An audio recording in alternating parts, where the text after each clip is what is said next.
Like, I can only take my complaints for the show so far when I know this piece of garbage exists. But I bet you didn't know that the comic that it's based off of is so unbelievably bad.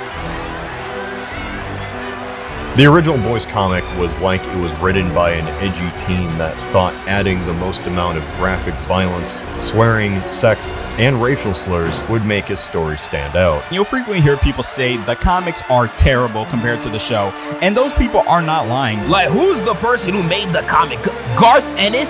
You need to be psychologically evaluated. The Boys comic sucks.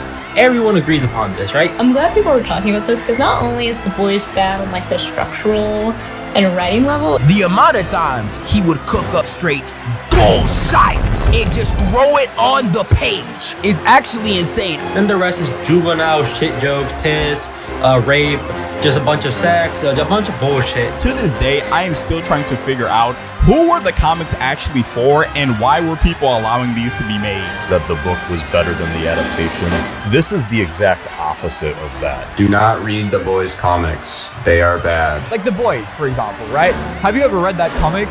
Good. Don't.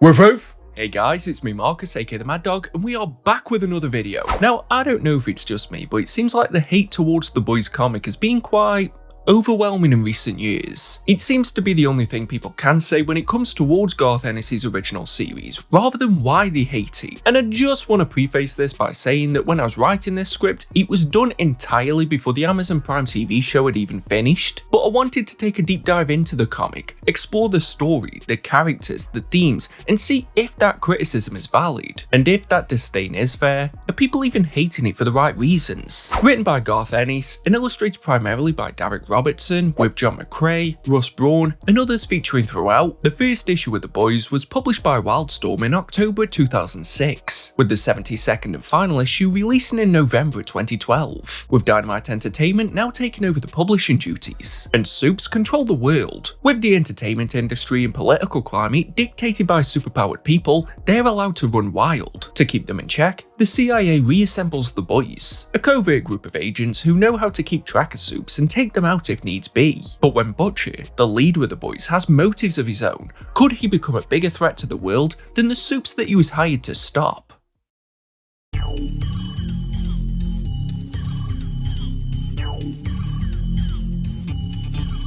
One thing that often frames the conversation around the Boys is this belief that Garth Ennis hates superheroes. Although his work on The Punisher, Hitman, and yes, the Boys could support this theory, I can't see where it's confirmed. Ennis himself has explained that his issue with the superhero genre isn't with the characters, but how inconsequential the stories often are. That the demand and dominance of superhero comics has deprived them of development, and forced them into an endless cycle of pointless story after pointless story. So from what I can tell, he hates what superhero comics have become, but not necessarily superheroes themselves. Although it's very easy to see why people might think that. I can't show it, but the opening page is a hyper-detailed skull stomping of a superhero that isn't even relevant to the rest of the issue. Regardless of any criticism that could be levied towards the Boys, what's undeniable is that from page 1, this series knows what it is. Ennis knows it, Robertson knows it, and it's not trying to disguise itself as highbrow literature, which I have to kind of respect. It's grotesque and juvenile, which I believe is a key reason why so many dislike the series, since this is what you see before you ever meet a character. I spoke about it in my Kick-Ass video, but there is a fine line between being brutally realistic and trying too hard to be edgy. But The Boys is one of those rare examples where it often walks down the middle. There are times where the violence is purely for shock value, like with that opening page, but then there are other moments where it doesn't choose to be grotesque when it easily could. It's less frequent and more towards the end, sure, but it's one of those aspects that feels easy to criticize when it comes to the Boys, but often used in place of real criticism, so it's best to address it early. We follow Butcher, a no-nonsense brash Brit who wants to reassemble the Boys, an underground group privately hired by the CIA who can keep track of superpowered people, and if push comes to shove, take them out. But the team disbanded a few years earlier when the world went to shit, and since then, Supes have been running around unchecked. Getting the team back together is fairly easy, with Frenchie, the female, and Mother's Milk accepting Butcher's call, but a mysterious figure known as Mallory is a no-go, meaning that a spot is open. We're then in Scotland, with wee Huey, a Glaswegian besotted by his girlfriend Robin, and he finally has the courage to say the L word. The moment's perfect, like something out of a movie. Until she's obliterated before his eyes by A-Train, a reckless speedster, a member of the Seven, the most famous super team on the planet. There's a joke here somewhere about a Robin being killed. This is a great juxtaposition to Butcher, whose hatred for soup seems all-consuming and somewhat baseless at first, whereas prior to this moment, Huey was oblivious to the fact that everyone can easily become collateral damage. These two different perspectives introduce us to one of the strongest areas of the boys, the world building. If anything, it later becomes a negative because Ennis has thought out the lore so much that it becomes overkill. But especially in these early issues, it's great how we're shown what this world can be like, rather than having an exposition dump. There's clearly a well thought out hierarchy from the beginning, and getting seedy little throwaway characters like Monkey, who helps Butcher to find Huey, presents us with a lived in world, proving that just because a story is satirical, it should still be fleshed out. And it's what isn't said that builds it up, like the company that ambushes Huey at his own home to sign a release to say that he won't sue, or the fact that there even is a database that Butcher can choose from. It all paints a picture that these soups are worse than what we've already seen. And I can assure you my thoughts are gonna change later on, but Ennis does a great job of positioning Butcher as a lovable arsehole. He has that brash exterior, but even when he's rude, he's charismatic. And there are plenty of moments early on where he does show that he cares about his team, with there being a hint that his quest is also to make the world a better place, rather than just being about revenge. That's what makes his introduction to Huey so uneasy. I have to admit, this opening was a bit slow, but not in a bad way because of how it built tension. There are so many pieces he puts on the board, but at least in the beginning, it locks in the focus on these two, and you can't tell if Butcher believes everything he's telling Huey or just what he knows will work. He's honest in his intention, but is still keeping a lot of secrets from him. The power imbalance between the two is at the centre of the intrigue, and kept me sticking with it whilst it was clearly finding its footing. In saying that though, pretty much every other character is a stereotype. Mother's Milk, Frenchie, and the female are only memorable early on because one is a handsome black dude, one is French, and the other is the only woman. And with how on the nose Ennis is with the satirical personalities of every soup that we've seen so far, it's just a shame that the other members of the boys fall into this trap as well. Sure, my feelings do change the longer we spend with them, but if a large majority of this opening arc is bringing elements in to pay off later, why not just hold them back a bit? Have an opening story that's solely about Huey and Butcher, then bring in the full team when they can be more three-dimensional. And that wouldn't have been too tricky because the story after this is an investigation that only those two look at. It could also work because the juxtaposition between Huey joining the boys and Starlight joining the Seven was great. We're given two sides of the same coin here. They're both naive newcomers who are harshly introduced to how awful the world of soups can be, even to the extent that appearances are deceiving, with the glitz of the Seven's headquarters being a drastic change to the motel Huey stays at. For just a single fleeting moment, it leads you to believe that maybe Butcher's tarring everyone with the same brush. Until Homelander drops his keks. You know what, it's probably going to be an unpopular opinion, but I think the comic handled this better than the show. A large part of that first episode was showing Annie as a small-town farm girl who made it to the big leagues, and it signposted that she's going to be an important character. But the boardroom with the men of the Seven being our introduction to her was more awful because it isn't yet obvious that she will be integral to the series. She could have just been the latest in a long list of impressionable young women that they've tried this on. We're shown with this one scene that most of the team and its leader are horrible, not just one member who may have been trying his luck. It makes more sense Homelander would be here as well. From his first speech bubble, Ennis captures that smarmy PR voice that you can't trust even when he's saying something innocent. A large part of why that works is because of the art by Derek Robertson. He's almost too good at towing the line between realistic and outlandish, and I've loved his work ever since I saw it on Transmetropolitan. Environments tell nearly as much of the story as the dialogue. Vault locations are sterile and too clean, whereas the streets of New York are grimy, unwelcoming, and there's a claustrophobic feeling to them. Facial expressions are over-exaggerated, yet at the same time it doesn't look like he just has a few presets that he cycles amongst the different characters. On top of that, everyone has a unique look. Even when there's a group of heroes, each one has a bespoke design, even if we don't see them again. It's clear when they're inspired by an established hero, but changed enough so that they have something original about them. It enhances the world building, so when Butcher welcomed Huey to the boys and announced their first target as teenage kicks, I was intrigued. The 7 are the top dogs, and Huey shouldn't be thrown into the deep end immediately. No pun intended. Did I enjoy how the show had a fight between Butcher and a member of the 7 in the first episode? Yeah, but it did set the bar high from the start, and I prefer building up to the final boss. Whereas the book knows it has time, so the Kicks were an ideal first arc antagonist. It allows us to see what the boys are capable of without sacrificing the big bad already. And it was only after they were introduced that I noticed there hadn't been a big action moment yet, and I didn't mind. Ennis made the investigation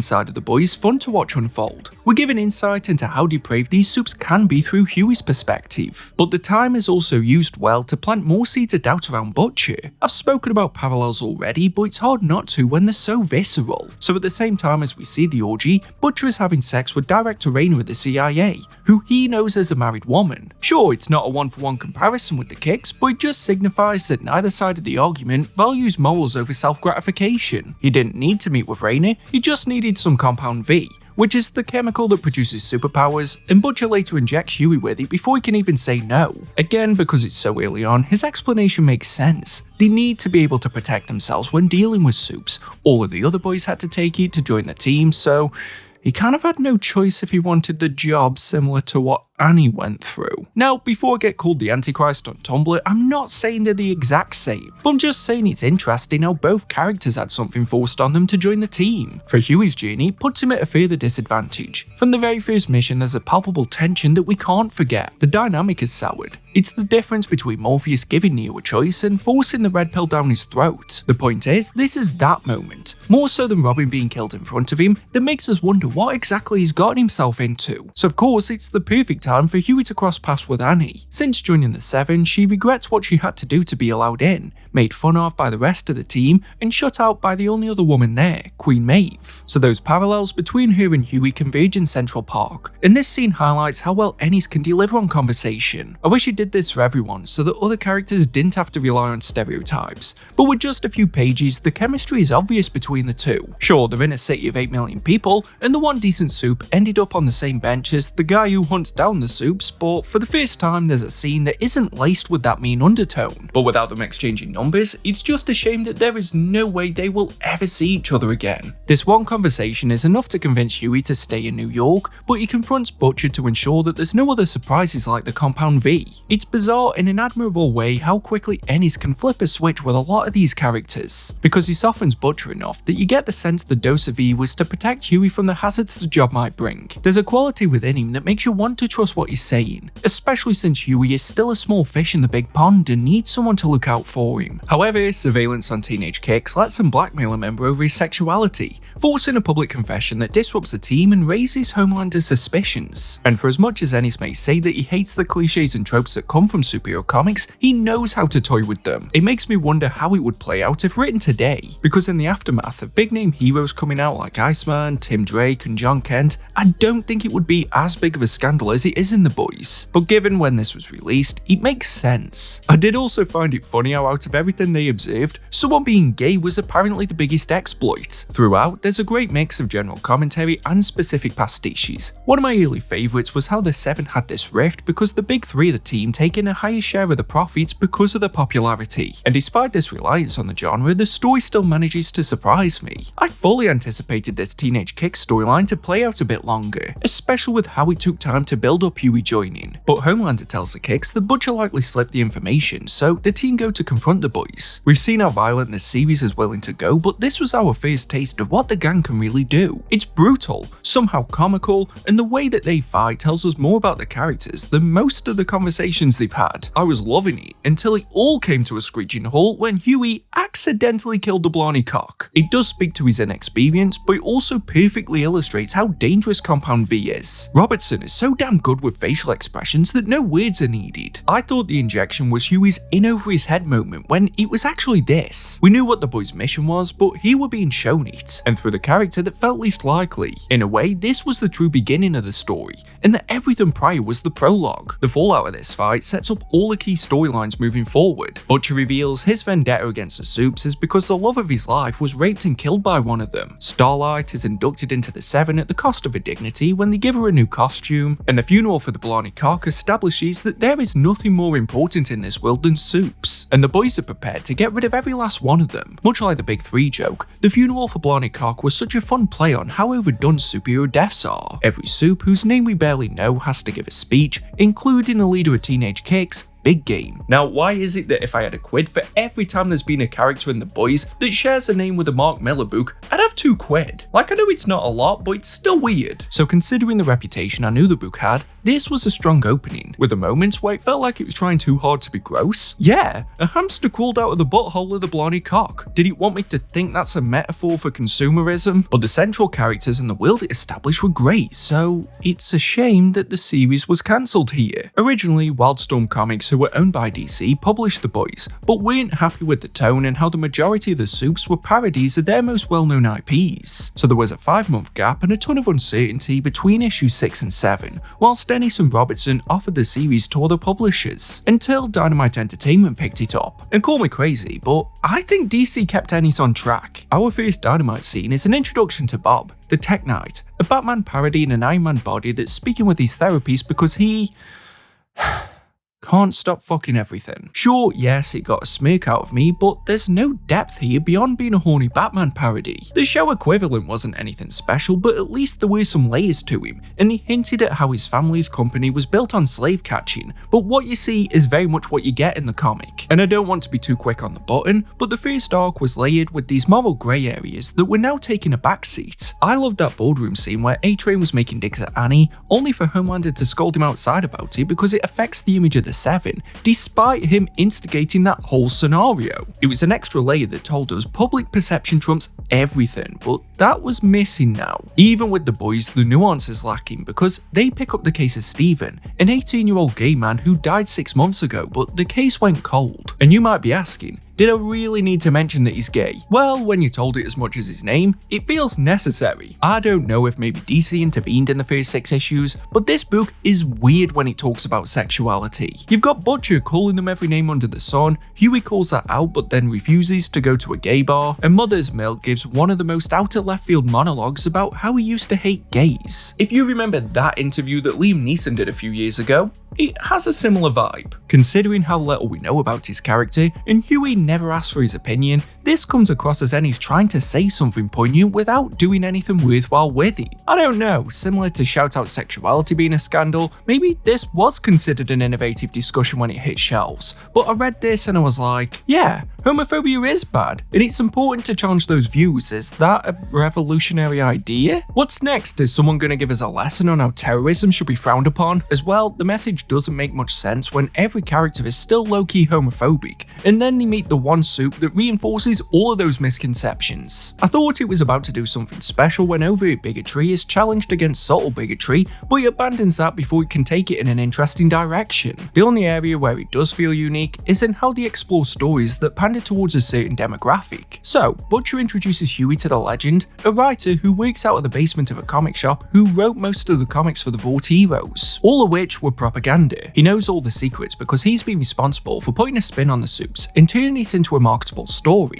We learn that all the grand origins he created were necessary as there is nothing special about the soups since they all got the powers from Compound V. He's also the one that puts Butcher and Huey onto Steven's case as they suspect the murderer to be Swingwing, the former sidekick of Tech Knight whose stories often revolved around protecting the gay community. And especially when thinking about Tim Drake's recent reveal, it's uncanny how this kind of predicted the future. This leads them directly to the mansion of Tech Knight, whose life couldn't be going worse. His butler quit after Bob couldn't hold back his urges, pay back the team he was in, let him go, and Butcher and Huey suspect he's involved in Steven's murder. And despite the illusions this series is dead set on ruining, I think Bob really is the world's greatest detective. Because without even a mention of Swingwing or Steven, Tech guesses that's who they want to speak about and tells them everything. But I have to admit, this story was disappointing. It was the first proper case, but the culprit is the person they initially suspected, and the motive was homophobia, which they assumed from the beginning. You can fluff it up all you want with a love triangle involving this world's Catwoman, and the butler exposing Bob to the press, but this mystery was missing the most important thing. A mystery. When it dares to add an interesting angle and have Huey question if they'd been approaching this wrong because Steven was gay, that's nullified by the fact that Swingwing pushed him off the roof after he admitted his feelings. If nothing else, the ending was funny. We see Tech Knight saving the world by fucking an asteroid, only to reveal that this was a fantasy Bob had whilst dying after a wheelbarrow was dropped on his head, leading to the discovery that he had a brain tumour which was the cause of his ages. Somehow that was more of a twist than the identity of the killer that they spent the arc looking for. Ennis then really subverts one of the biggest superhero tropes and gives us a storyline outside of New York. As the boys head to Russia, they are investigating a case where a bunch of villains' heads exploded, which reminds Butcher of a similar situation a few years ago that was caused by lethal amounts of Compound V. They meet up with Vass, a former Russian soup known as Love Sausage, and despite the cringe gag there, I do enjoy seeing how soups are across the globe in this world rather than it feeling like they're all confined to New York. Flying into Russia at the same time as Little Nina, a ruthless mob boss within the ROC, the Russian organised crime gang,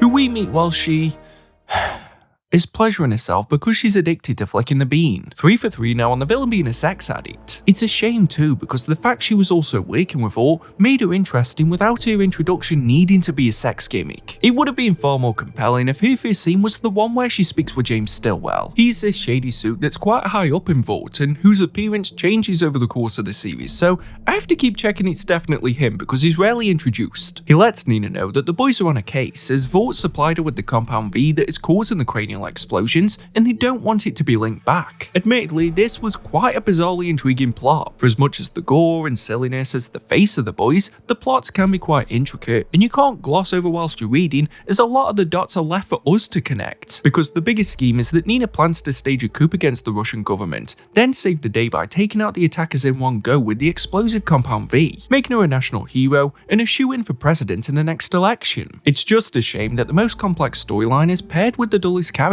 I've said already that Nina feels like the same sex-crazed egomaniac that we've seen already, but the intricacies of all weren't presented in a way that grabbed me. Stillwell as wallpaper, and a walking Deus Ex Machina, and the soups Vought does own have had so few scenes that it's hard to care about the corporate espionage going on at the top. This is what I meant earlier, that sometimes the world building is so in-depth that it's trying harder to show how deep it is, rather than how interesting it could be. As well, much like with Stingwing, we're told early on that Nina is behind everything, so there's no major hook or mystery.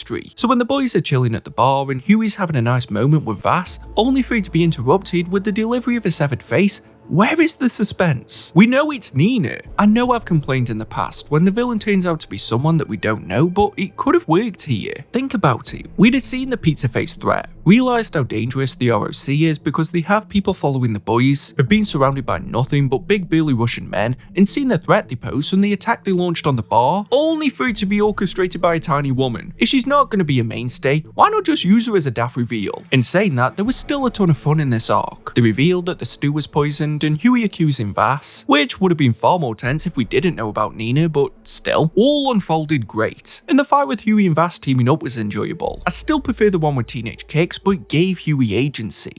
Until once again it ends with a random sexual hiccup because Vass has to leave the fight when he gets an erection. Apparently that's his kryptonite. Like, you'd already called him Love Sausage. The daft box had been ticked, so why not just let this fight be a fight? They learn of Nina's plan but are too late as she's already on a plane. Fortunately, Butcher rigged one of her toys with explosives, so the problem can be taken care of. And honestly, kinda made most of the fight with Vass pointless if this plan was already in motion. It's why it's fortunate that Ennis sowed that seed of Butcher's ambiguity, because part of me was wondering if he was seeing how Huey would handle a fight without the rest of the boys. You know, to see if he'd gotten over the blarney cock, so it wasn't completely pointless. Still, the boys have enough evidence to prove Vought colluded with the ROC, but Raina doesn't want to push out a fear of retaliation from the soups. This massively pisses off Butcher, so he finds all the Russian soups that were tainted with the defective Compound V and kills them with the detonator. Again, it's one of those scenarios that positions Butcher in the same corner as the people they're going after. Nina was willing to use a detonator for her own gain and needed to be stopped. But Butcher killed the exact same people in the exact same way with no remorse. But since Dynamite took over publishing, the stories have felt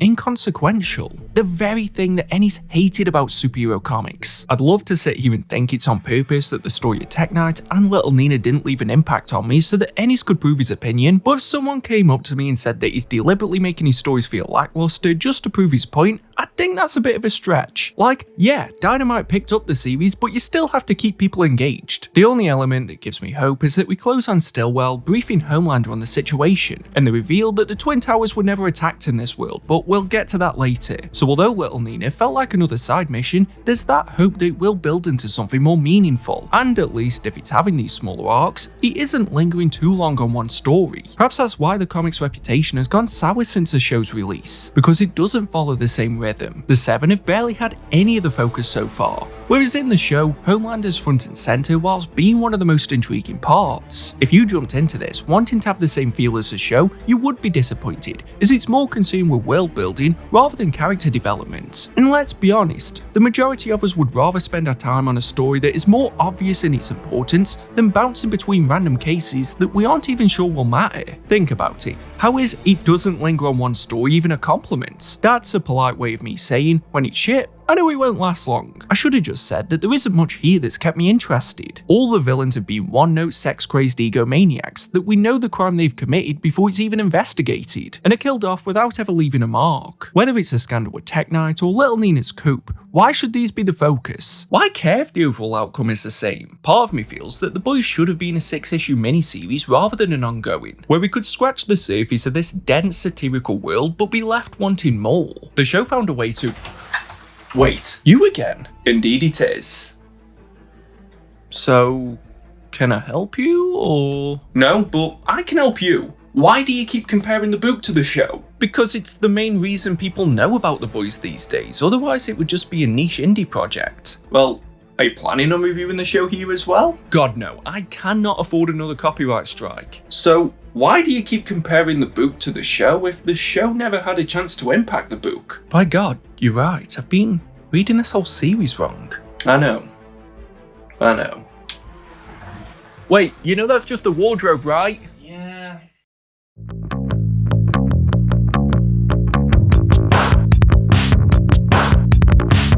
So, regardless of any comparison with the show, my main problem with The Boys so far is passive action, repetitive characterization, and inconsequential storytelling. Since Teenage Kicks, the plot has been explained to us after the fact by unlikable characters, and the only parts that had stood out were Annie's rude awakening and Huey accidentally killing the Blarney cock. So imagine how relieved I was when this arc opens with Annie questioning God about her recent choices, and Huey hearing that the Blarney cock is back from the dead. With Annie, this crisis of faith is a great way of catching us up on how life in the Seven has been so far, whilst also exploring a religion. We haven't seen the Seven do a single heroic thing yet, which was the sole reason why she joined, and instead she's just been manipulated for sex and made a joke of by the immature members of the team, so why wouldn't she question God's plan for her? She tried going home to visit her old team and boyfriend, Drummer Boy, but in the short time that she's been gone, the team have lost the way, and Annie walks in on Drummer Boy sleeping with another member. I'm gonna have to ask it again though, is she the only soup that isn't sex crazed? I could have sworn they never said that Compound V sent libido into overdrive, so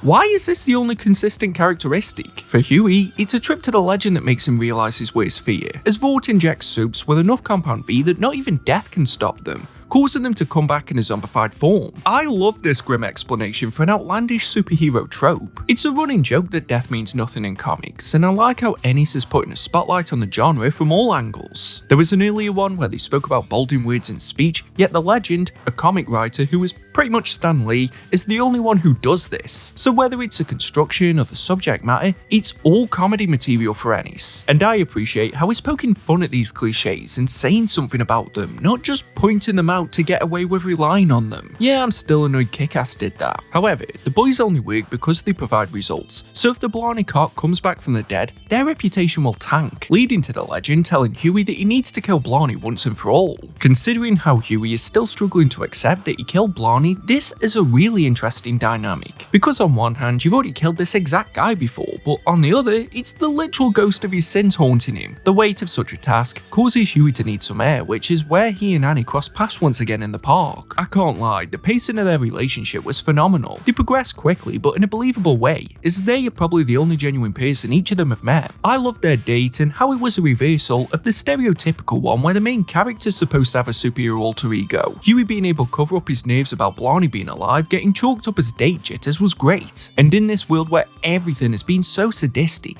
they're this beacon of hope that I just needed to work, or else all we're left with is a mean-spirited satire. But yet again, it has to be turned into a punchline. So Huey and Annie go on a few more dates, with him being a gentleman when she's a bit too drunk, but it progresses to them being in bed together. And I ain't sitting here saying it was Sarah Connor Cowries levels of lovemaking, but for once, it's a sex scene that doesn't involve paid women or married ones. We didn't need to see, but it's nice, good for them. Huey even goes south like a real man should, only for it to be her time of the month so that Butcher and the reader can get a good laugh at Huey. Like I'm trying to defend this against the narrative it's too juvenile, but moments like this will make you swear blind that Ennis must be 14. It's painfully obvious because Butcher didn't need to knock on for Huey. This was already the era where people have phones and he doesn't often give him a lift to work, nor does it even result in Huey going to the office with them. So just let Huey be the guy who gets the ridiculously attractive blonde woman that's out of his league. Let him have that moment. You already brutally killed his last girlfriend. It's clear he only left the apartment so that he can forget his phone and need to go back and see that Blarney's broken into his bedroom. Much like that first confrontation,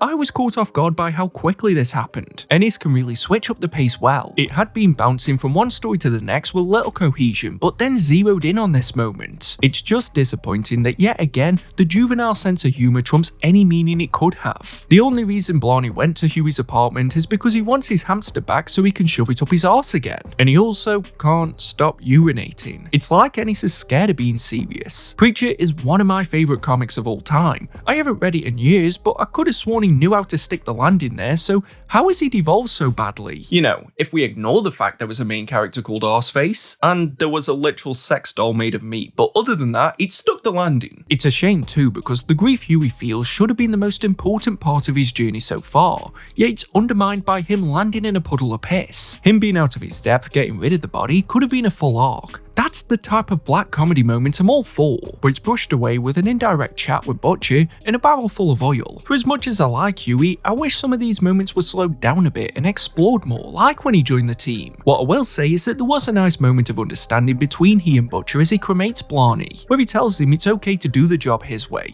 And once again, it brings it back to that uneasy sibling dynamic, which is where this series has been at its best. This arc is also where the other members of the boys are explored more. The female takes a job from a mob boss to take out someone. Generic Italian gangster, I guess. But for the first time, she pauses when she sees that he has a family. Frenchie is the only one who notices that she's missing and goes to find her. We see both sides of his character, with how calm he was and intimidated the mob boss, and then how he speaks to the female once he does find her. At first, I wondered if this target was someone that she knew, but that isn't the point of the scene. It's about establishing a dynamic with Frenchie. Now, I'm a dumb reader, but I went back and forth on what their relationship is so many times over the course of this series. Here, where he offers her a chocolate lime instead of completing the hit, I felt it was more big brother little sister. Then there are other times where it feels romantic, but occasionally strays into a father-daughter vibe. It makes for a very bumpy reading experience, even if I do enjoy these isolated moments. But I have to ask, in the French version of The Boys, are Huey and Butcher's lines not translated? Is it still fully in English? Otherwise, why is so much of his dialogue in full French? This might sound like a dumb complaint because I get it's his character's name, but there was so much conversation with him that I just skimmed over because I didn't even get past GCSE French. I know bilingual people can sometimes mix two languages, but you know what they also do? Correct themselves so that you can keep up. And maybe I wouldn't mind if it was easier to know what's important or not. There are so many minor and major storylines, all given equal weight, being juggled in every single issue. Don't get me wrong, you can't just have one storyline from start to finish and that be the sole focus for 70 odd issues, but you can also have too many to the point where it's overkill. In just one issue, we go from Annie in church, Annie narrating about a time in the 7, the comic shop where the clerk has a go at some kids and adds nothing to the story, as seen a Butcher shagging Raina, back to Annie narrating about meeting Vic the Veep, to the legend telling Huey that Blarney's still alive, back to Annie narrating about going home, to Butcher's post-sex conversation with Raina, and then to the scene of Huey and Annie in the park. And during this, MM can't find the TV remote. And that's just one issue. I'm not saying I need everything spoon-fed to me, but at least give a few of these storylines a chance to breathe and feel more important before we pivot to the next scene. Now that I think of it, my biggest problem with The Boys isn't the tone or the stereotypes, but just how poorly a lot of it is structured. For example, the Deep appears at The Boys' headquarters to ask if the truce between Butcher and Homelander is still in effect. That's an exciting development. It makes us ask a ton of questions. I want to see where that goes.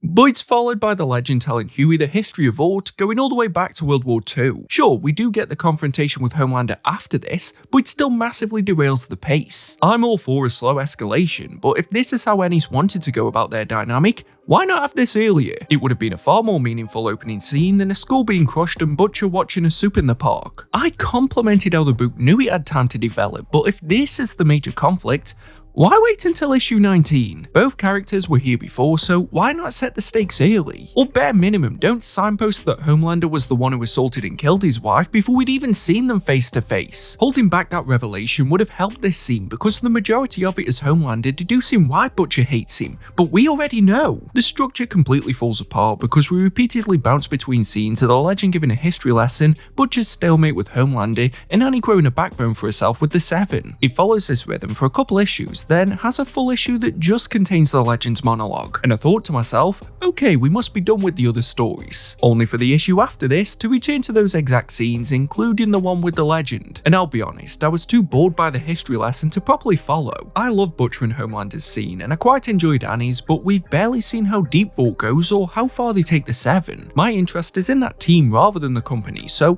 why spend so much time in a drawn out backstory that, as we're gonna see later, is pretty much the same one as most of the characters? War. They were involved in war and it corrupted the motivation moving forward. Sure, there is an interesting detail that they were always failing until they got into the soup game, but wouldn't it be better to find this out when we've seen more of Vought? I know more about what they've done in the past than they do in the present. Huey's purpose for being there was to learn about the history of the boys, a team that we could benefit from knowing the history of. But he doesn't realise until after that it was actually the story of Vought with occasional guest appearances from the boys, so who was this for? It's clearly more for the reader than it is for the character. At the same time, we're given quite juicy details like Blarney Cock being the legend's illegitimate child, and he just has no ill feelings towards Huey for killing his son. It's just so randomly structured that it's hard to enjoy moments like this. The only way I can properly explain how unorganized this book is if I get real British with you and compare it to The Range. It's a British shop, I'm not sure if it's anywhere else, but it confuses the fuck out of me. You'll go in looking for home furniture,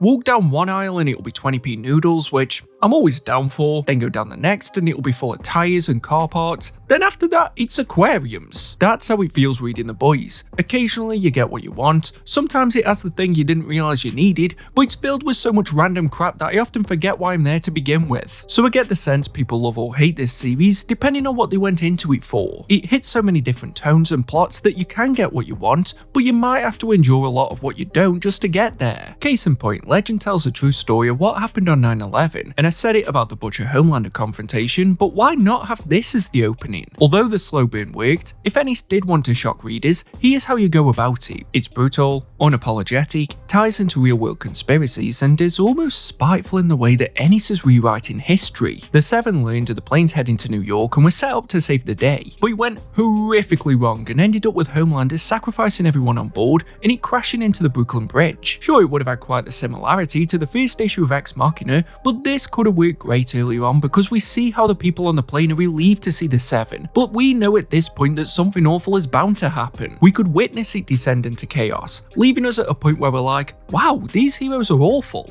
and then get whiplash when we see how the rest of the world views them. But even despite the clunky delivery, this was still great. I just wish it could have had the full impact it deserved. Like, perhaps I missed the subtle nuance, but what's the point in showing early that the Twin Towers are still there, only to still have 9/11 happen but be ever so slightly different? I don't doubt that Ennis had a plan in place from that first reveal, and learning that they could have intercepted the plane, but Vought demanded that they let the Seven take care of it was a great wrinkle.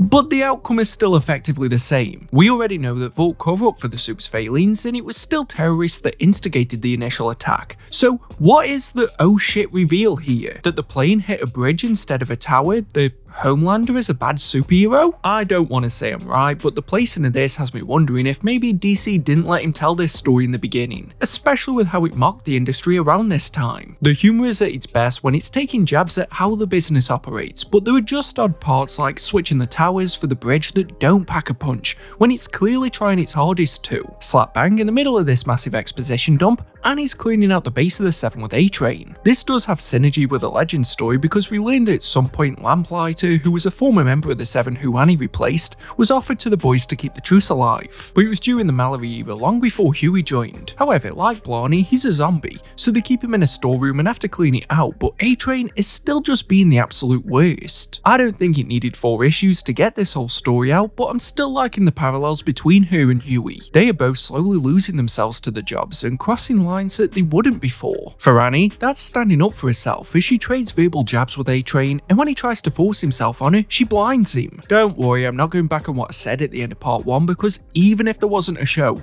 too many of these soups are one-dimensional. I don't need a full redemption arc for A-Train or for the Deep to go on an apology tour, but can they just have something else to them besides being the worst? We don't need to love them, but at least humanize them the tiniest bit. Even though it makes Annie standing up for herself feel even more earned, they're basically just props at this point. Although I did like how this lined up with the other members of the Seven returning from the talk with Butcher, and it played out like when a big brother cries to a parent, but the dad knows that they were asking for it. It's bittersweet though, because you can tell Homelander isn't angry because of what A-Train tried to do to Annie. He's just fed up with Butcher and needed to take it out on someone. She really has no one in this team, further highlighted by the fact that Queen Maeve barely gives her the time of day, so Annie instead just wants a drink. I don't know what's worse, being in her situation where you know the boss is working against you, or Huey's where you're not sure what his game is. I say that because for all my gripes with this arc, the ending sting immediately pulled me back in. Whilst catching up on hidden surveillance cameras, it caught the entirety of what Annie did to join the Seven, with Butcher seeming to relish the fact he's got such juicy dirt on a soup. There's also a scene of Butcher handing Huey a file on the G-Men, which is for the best, otherwise this would have been such a harsh pivot into the next storyline. We did get a brief tease of them during the Legends monologue, explaining that they have failed experiments after the creator of Compound V took his own life, and Vought were left to try and make more soups like the Seven on a cheaper budget. Raina tells Butcher that there's something wrong with the G-Men, as one of the members, Silver Kincaid, used her ability on herself to end a life. Doesn't take a genius to figure out they're a riff on the X-Men, and may not be as powerful as the Seven, but they're the most profitable team due to the sheer number of soups that they have. And for the first time since Teenage Kicks, it feels like a big deal that needs all of the boys. This is our primary focus, which gives weight to the storyline, and it isn't pausing the plot to build the world, but telling us a story through it. Huey has to go undercover, but infiltrates through G-Wiz, one of the D-tier G teams, so that he can work his way up to meet the leader, John Godolkin. I have no idea how he was able to just join the team, but Huey's in. And once again, it's a pit of debauchery. You've got drugs, a weird cinema room to circle jerk in, and they're the team that has spent most days prank calling the Seven. Fortune has it that Annie's on the other end of the phone the one time Huey has a go,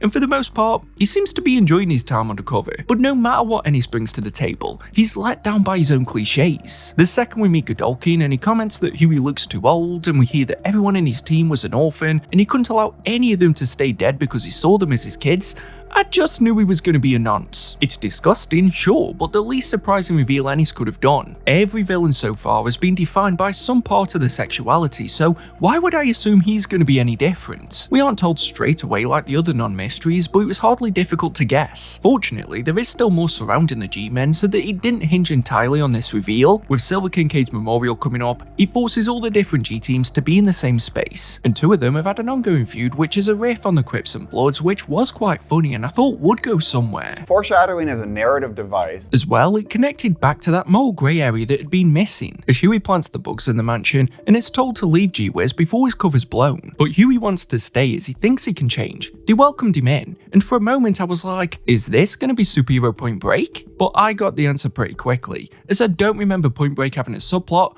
as god-awfully dull as Mother's Milk had. He's been tasked with finding out why Kincaid took her life, and investigates the small town where she died, meeting the sheriff, and finding Kincaid's father, only to learn that Godolkin kidnapped all of his G-Men rather than them being orphans. It's another awful wrinkle to the history of this team, but also one we easily could have found out from one of the other 50 trillion members dotted around the mansion. I gave this side plot a chance because it was still connected to the case, but I can't imagine anyone found this interesting. I know that's like a sleeper agent activation phrase to get everyone in the comments to disagree with me, but I'm standing on this belief. I was more interested watching Frenchie and the female play Scrabble. It was all the more disappointing because we've hardly scratched the surface with MM. Besides having a daughter, the only thing I can tell you about him is that he recently had a dose of Compound V that had bad side effects, which when I think about it, we're 25 issues in and nothing towards the grand scheme has happened since the opening. Scratch that, there was one scene on the bridge with Homelander, and that was by far the most interesting thing that he, the Seven, or any of the characters have done.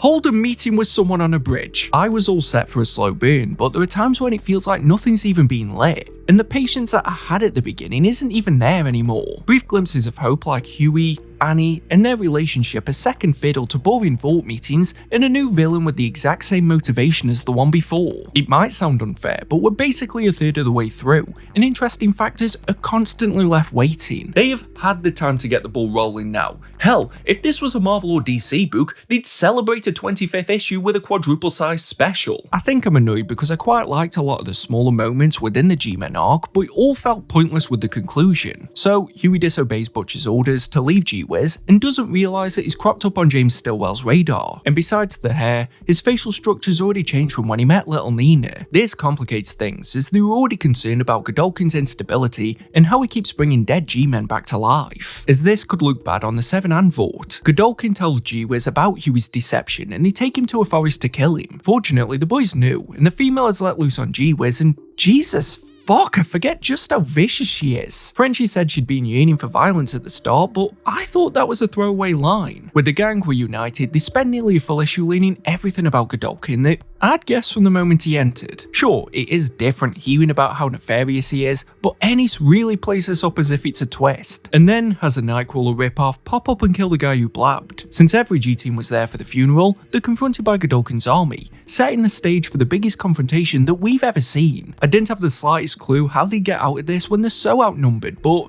it doesn't matter because at that very moment, Stillwell flies in with an army to kill every last G-Man. Sure, it highlights how important the Seven are to Vought, and ties up the conversation we've seen Stillwell having, but it also ties up my excitement. You can't tease a confrontation for 6 issues, only to have it over in a minute, and without the main characters doing anything. It undermines the boys rather than show how in control Vought is, and once again it doesn't feel like we've moved the story forward. And I get that Vought has some use for them, but surely if the boys were caught that off guard, and Homelander's already annoyed at them anyway, why not just kill them now as well? I'm sure that you had enough ammo for 5 more people. Yeah, there's some nuance here and there, such as the tease very early on that Vought was stockpiling weapons for the attack on Godolkin, but you could have foreshadowed it all the way back from issue 1. It doesn't make the payoff any less disappointing. Imagine if through this whole video I'd been subtly signposting the channel's sponsors. Would you be more likely to keep watching if I told you that if you're in the EU, then the only place that you need to go is Comics Bugle? Well, that would make sense because they've got the best pre-order prices in the whole of Europe, fast shipping,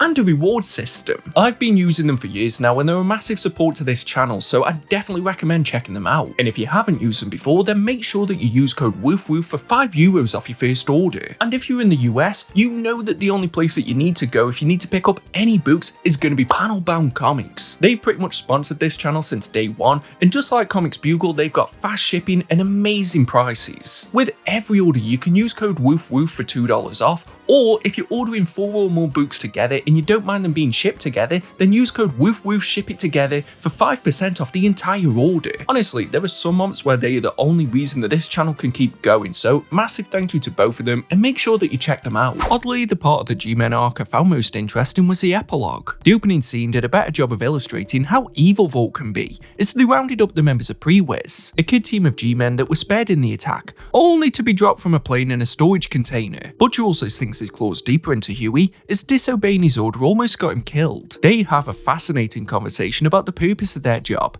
and this entire time I naively believe part of Butcher did want to make the world better by getting rid of bad soups, but he doesn't even believe the world can be saved, only stopped from getting worse. Almost the opposite to how Huey carries himself. But as we're shown in the closing scene where he almost tells Annie about Robin and his hatred for soups, he's still coming to terms with his feelings about what the boys do. I may not care too much about Vaught's involvement, but Raina's is slowly becoming more gripping. Butcher stole Monkey's hard drive earlier in the arc and I would not like to see what's on there, but worst of all, Raina had been speaking with Kincaid leading up to her death and sent Huey in there for her own gain. She's someone else we couldn't fully trust, but I at least thought her and Butcher on the same page. But now it's clear that she's this third party separate from the boys and Vought that we need to keep track of. Butcher tells her that he knows and threatens to kill her if she betrays him again, so it does feel like we're back at a stage where the pieces are lining up. Even more so because the G-Men being killed puts a greater spotlight on the Seven. Homelander speaks with Stillwell, who yet again has a different face, and they consider their options when it comes to Butcher, with direct action being the approach they choose. But if we remove the specifics, is this not the exact dynamic we were left with in part 1? I want to like this book, and a lot of this epilogue does get me excited, but we're 15 issues further down the road and no closer to a destination. The glimmer of hope here though is that the tone does seem to be trying to move away from the juvenile one that's clouded so much of the series. Elements like Rainer's betrayal, MM's complexities around being a father, Huey's reckoning with his trauma, and the extremes Vought are willing to go to bring forward the idea that maybe,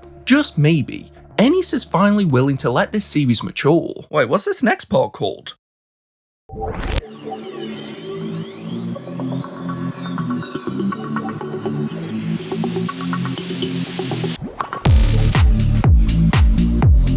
Okay, there's not a lot of this I can show. Herogasm is a mid-level pun that somehow became a 6-issue event that is integral to the main series and probably should have just been part of the regular issues. It's printed that way in collected editions, and how is this a mini-series but the Vought history wasn't? But to give Ennis credit, Herogasm is a word that's been batted around prior to this, so my crumpets were indeed buttered. And despite rolling my eyes at the title, I loved the concept to this. We open on Homelander talking to the press about an impending intergalactic doom that all soups need to fight, but it's just a cover story so that they can go on vacation. That was probably the height of the surprises, because once that wore off, it's more the same. It's a big orgy, no different from what we saw during Huey's surveillance of teenage Kicks or his infiltration of G-Wiz. It's just that the scale's bigger. Honestly, it's like when you're a teen and go to Magaluf, Zante or Ibiza and pretend it's different from a normal weekend uptown because the scenery has changed. Every soup besides Annie's been a sexual deviant, so where's the shock here? We've had hamsters up arses, piss parties, child molesters, and someone coming on Huey's door since the day he moved in. So unless Ennis had made this the opening story, I'm desensitized to it now. What I did like though is finally getting some development to the soups. Homelander blackmailing Soldier Boy every year with sex in return for a place in the Seven was insightful and illustrated that Annie wasn't a one-off. The weird tone surrounding homosexuality cropped up again when Homelander assures him that what they do isn't gay, but it seems to be a throwaway dig at bro culture rather than meaningful commentary. Annie's still struggling with a double life, lying to Huey about her whereabouts under the guise of a sales conference. But they're both being deceptive since the boys are running surveillance on Herogasm as Vic the Veep, the vice president who is deeply tied with Vought, has arrived on the island. And honestly, all of the mixed feelings I've had on this series came to a head during Herogasm. On one hand, it's a genius move that this whole miniseries has a cover story both in-universe and to us the reader for a plot involving the US government. But on the other hand, the jarring tonal war between such an intricate story of bureaucracy rings hollow when one of the central figures is a twisted George Bush Jr. parody. And those are Ennis' own words, not mine, walking around the island seeming only able to say, "I want my dicky suck." The humour is too consistently one note to complement a story about political espionage. And I have to be honest, I didn't pick up this book to discover if Vought are able to make their guy president. The political element of this world has felt like an afterthought. The only memorable moment so far is when Annie met Vic in a flashback. So for as great as the general world building's been, this specific component hasn't been fleshed out enough for me to be excited about where it's going. We've been enticed by a flashy outlandish idea that was mostly for shock value, only to Trojan horse us with a boring political plot. Case in point, the boys launch a brick version of the Thing to fall to his death next to Vic the Veep in a hot tub to cause a distraction so that they can kidnap Agent Lucera with the Secret Service. It's chaotic, and there were a few good jokes in here, like Mr. Fantastic being called Reacher Dick, and Homelander chalking up the doofer's death to an overdose that's later sold to the public as a valiant sacrifice in the battle against evil. Huey is supposed to be covering the sewer tunnels for escape, but Black Noir appears and sexually assaults him? Noir's been a mysterious character until this point. He's always there with the Seven, but we know so little about him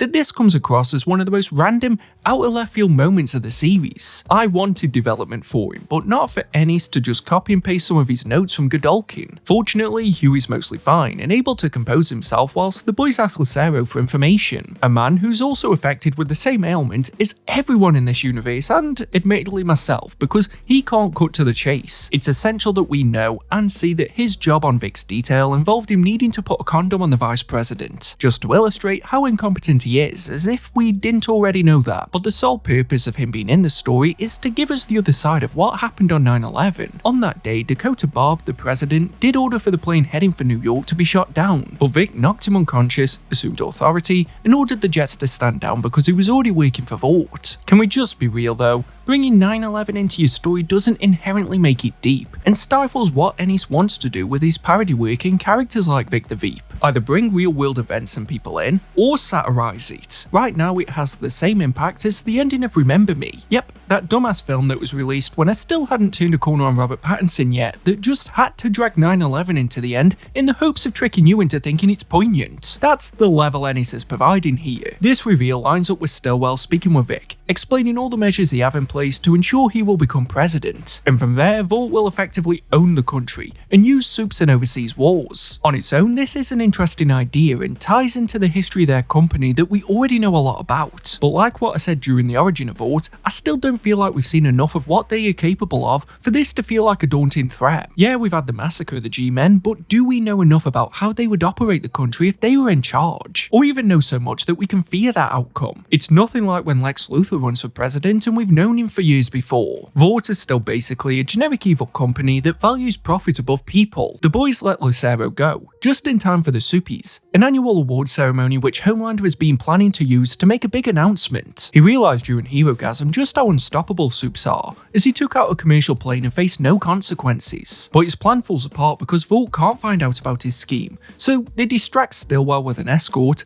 and I loved watching this unfold as he deduced that someone must have hired her. Andy walks in on the Soupies just as Homelander was about to make his big announcement. And honestly, the rest of this event is a mess. The Soups wrap up their vacation and leave, Lucero turns on the Secret Service, and some old plane becomes the MacGuffin of the entire thing. Huey has an itchy arse because of Black Noir, and he wonders why he didn't let the Seven know that they were there. But this gets put on hold despite Huey possibly having PTSD, although not harsh enough to hold him back in any way, shape or form. A few people die, including Lucero, and pretty much no one else that I can name, along with the guy Stillwell spent the entire event explaining the plot to. The old warplane is destroyed, whilst I'm still failing to understand why it was the target, and there is no contact between the Soups and the boys besides the stage death of the doofer and Huey being molested by Black Noir. There are possibly interesting ideas in here, such as Annie wanting to explore her sexuality more, and us not knowing if that's her feeling more comfortable or being influenced by her surroundings. Jack from Jupiter also opens a can of worms that is promptly closed when he questions the ethics of Soups with A-Train, but this could be summed up as, yeah, who wouldn't? Rather than explaining the psychology that comes with their level of fame and power.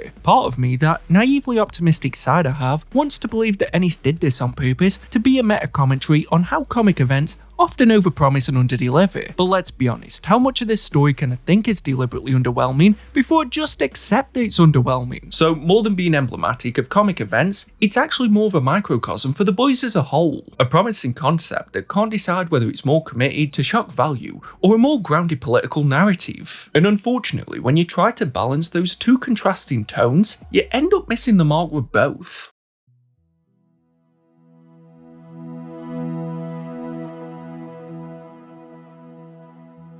One problem that often hobbles a series is how do you get the momentum back after an event? Sometimes the baggage is so impactful that it can't be avoided, unless you're the boys, which goes back to business as usual with them targeting the Mavericks, a sidekick team of Tech Knight who are killing escorts. But Huey gets too caught up in the violence. He's obsessed and clearly trying to fight his way out of what I assume is the PTSD that he occasionally had during Herogasm. It's made him reflective on his place in the gang and New York, with the only person he can sort of open up to being Annie, but even then, he can't tell her everything. So bringing this back in straight away was the best way for Ennis to get me to re-engage with this world. Their relationship is infinitely more interesting than Vought manipulating a presidential election. But every time they're together, and we get that sense that they're the only source of happiness that the other has in this shallow world, there's that sinking reminder that it will inevitably hit a brick wall now that Butcher has the surveillance footage. Meanwhile, the Seven are due a costume change, with the PR and design team doing a complete overhaul of some of the members so that they can sell new merch. And guys, it is way easier than that. Just do a quick plug saying, Buy some merch from maddogcomics.com. You do not need a full PR team. It's another example of great meta commentary that reminded me a lot of how Invincible mocked this trope, yet at the same time, it still progresses the story. Annie's new look is basically a skimpier version of Borat's mankini, like it makes Sue Storm in the 90s look like a nun, but it ties back into what Huey spoke about in losing themselves to the role and finding where their breaking point is. Corporate telling Annie that the retcon in her origin to be a rape victim who became overly sexualized as a result is that idea that they're commodifying a trauma. She does stand up for herself and highlights the hypocrisy that A-Train forcing himself on her went largely unpunished, but if it can be profitable, then they don't care. This is the type of involvement I like from Vought, them being a mocking of the comic industry, but it's hard to see this as the same company that want to lead the country from the shadows. However, Homelander's only concern is Butcher. He advises Stillwell to not harm Terror, but wants to ensure something is done about the boys. This is where the hierarchy between the teams comes into play more. Throughout Herogasm, various members of Payback tried to get into the Seven. It's why we saw Soldier Boy sleeping with Homelander. So Vought convinces Payback to take care of the boys to earn the place without the Seven getting their hands dirty. The female takes another job from the Italians, but is instead met by Stormfront, the Nazi of Payback whose powers are comparable to Homelander's, and he wipes the floor with it. This one scene was more shocking than the entirety of Vaught's assault on Godolkin or anything from Herogasm because it's toying with the fabric of the series. The female does not lose. She's like a cheat code for the boys. They've avoided bringing her in the past because they know how deadly she is, but now that Vought has the boys in the sights, she's taken out by one soup. And you know what? I think Herogasm was a vacation for Ennis because somehow everything in this arc just clicked. Everything except for the art. Carlos Esguerra is a legend who deserves respect because of his career on Judge Dredd and just 2000 AD in general, but it doesn't look like the same artist here. Every single person has creepy eyes, but never for the same reason. Some are too small, some are too big, none of them match, occasionally they look melted, and the only one that looks normal is Stormfront after one of his is ripped out. The line work could be quite sharp, but something about his style here reminded me of young Rob Liefeld, and it just made me realise that Robertson's style is the one that defines the boys. And even if there were some oddities with Esguerra's art, he handles action well, which was key here. Honestly, the issue in the hospital was my favourite so far. The female being attacked was given the weight it needed and wasn't just played off for laughs. All of the gang have a different opinion, and even Huey speaks his mind and doesn't just accept what Butcher tells him. He has this cold, apathetic response to the situation which Huey doesn't agree with because he's pretty much blaming the female for taking the job in the first place. But the whole time, things aren't adding up. Seeing MM looking around whilst the argument's ongoing and twigging that the hospital is a trap was great. The fight with Payback is what I thought we'd get with the G-Men, a team that can get the upper hand over the boys and push them into a corner. It took over 30 issues, but they're finally facing a challenge and they don't even have the strongest player. They get their shit handed to them and can't create a plan because they're on the back foot. But the turning point works because it's a rule that was set up long before this storyline. You do not hurt the dog. Terror is the only living being that Butcher undoubtedly cares for. So when the Crimson Countess does throw him into a wall, you feel the atmosphere shift. And for all the awful shit we've seen in this series, it's one of those moments that makes you go, yeah, these guys deserve everything that they get. But, and I promise I'm not trying to make one of my signature bad jokes, was anyone else so desensitized to Ennis's edgy shock writing that when Butcher asked the boys to leave him to deal with Crimson Countess and the first thing he did was undo his belt, did anyone else think he was gonna, you know? I ain't saying I wanted it to happen, but I was just like, yeah, Ennis is probably going to take it in that direction. Maybe I need to read something family friendly after this. You know what though? It speaks to how the darkness within Butcher keeps bubbling to the surface. His attack on the Countess is the first time that things felt personal. I can't blame him, but it illustrated that he probably has been holding back. And call me crazy, but I don't think we were shown all of this attack. This was like a horror film as he lurked in the darkness, and the way we saw it from the perspective of the remaining Payback members was great. He systematically took out each one of them,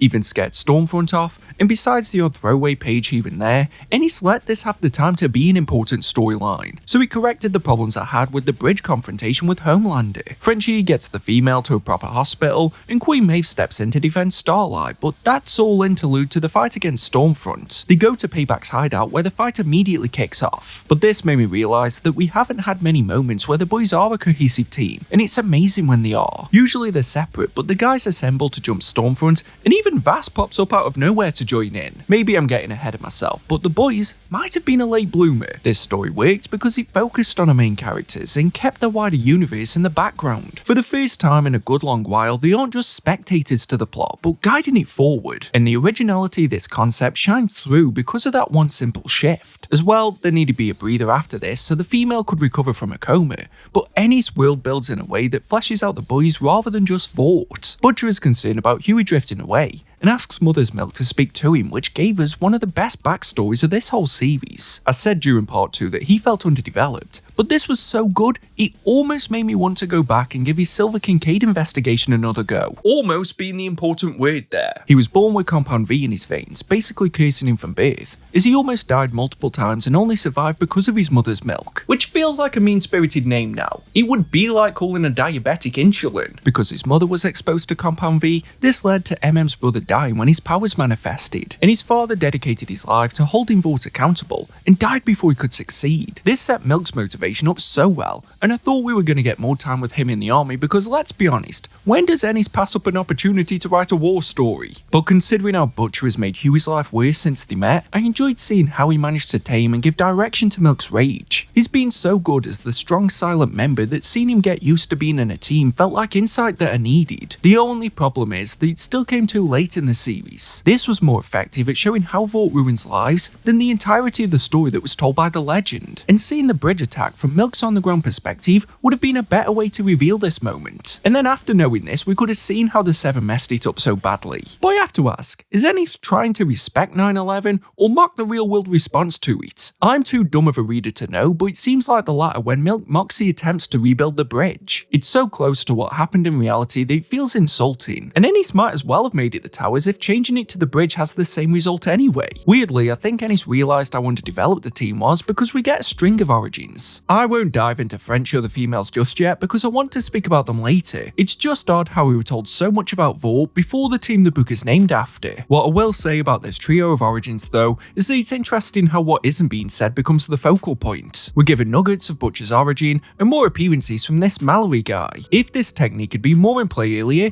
I don't think the exposition dumps would have been as much of a chore. The main story picks back up as Stillwell has put a new Fall Guy into the CEO role for whenever the next thing goes wrong, and we're also introduced to Jess Bradley, who wants in on the darker corners of Vought. Butcher takes notice of the new CEO and is already plotting their downfall whilst rejoicing over Soldier Boy's funeral, who he captured and tortured in secret for more information after taking out Payback. He has files on everyone and hovers over Annie's, bringing back the ticking time bomb element and promising us that this will come to a head. I was fully prepared for this to be dragged out until the final arc, but Ennis threw a wrench into the works almost immediately. The series has had a great sense of focus since Herogasm, so when this calm before the storm type issue ends with Butcher seeing Huey kiss Annie and he immediately recognises it, I knew it wasn't going to go back to the plodding rhythm of earlier arcs. Dumb thought though, if Butcher can spot Annie as Starlight from across the street with a cautionary glance, why can't Huey? And don't give me that, oh, he saw the surveillance tapes, because I'm certain he wasn't remembering a face there. Or is Huey just really that naive? I don't know, maybe it's a take on the Clark Kent Superman duality. What I found most interesting is how this connected the two best storylines of the series together. I said a few minutes ago about Butcher changing, and there was even a scene around this time where they were checking in on the female, where Frenchie talks about the measures he's put in place to get her away from the mob, and Butcher shrugs it off as that she's responsible for her choices. But this is different. Huey isn't aware of the situation he's in,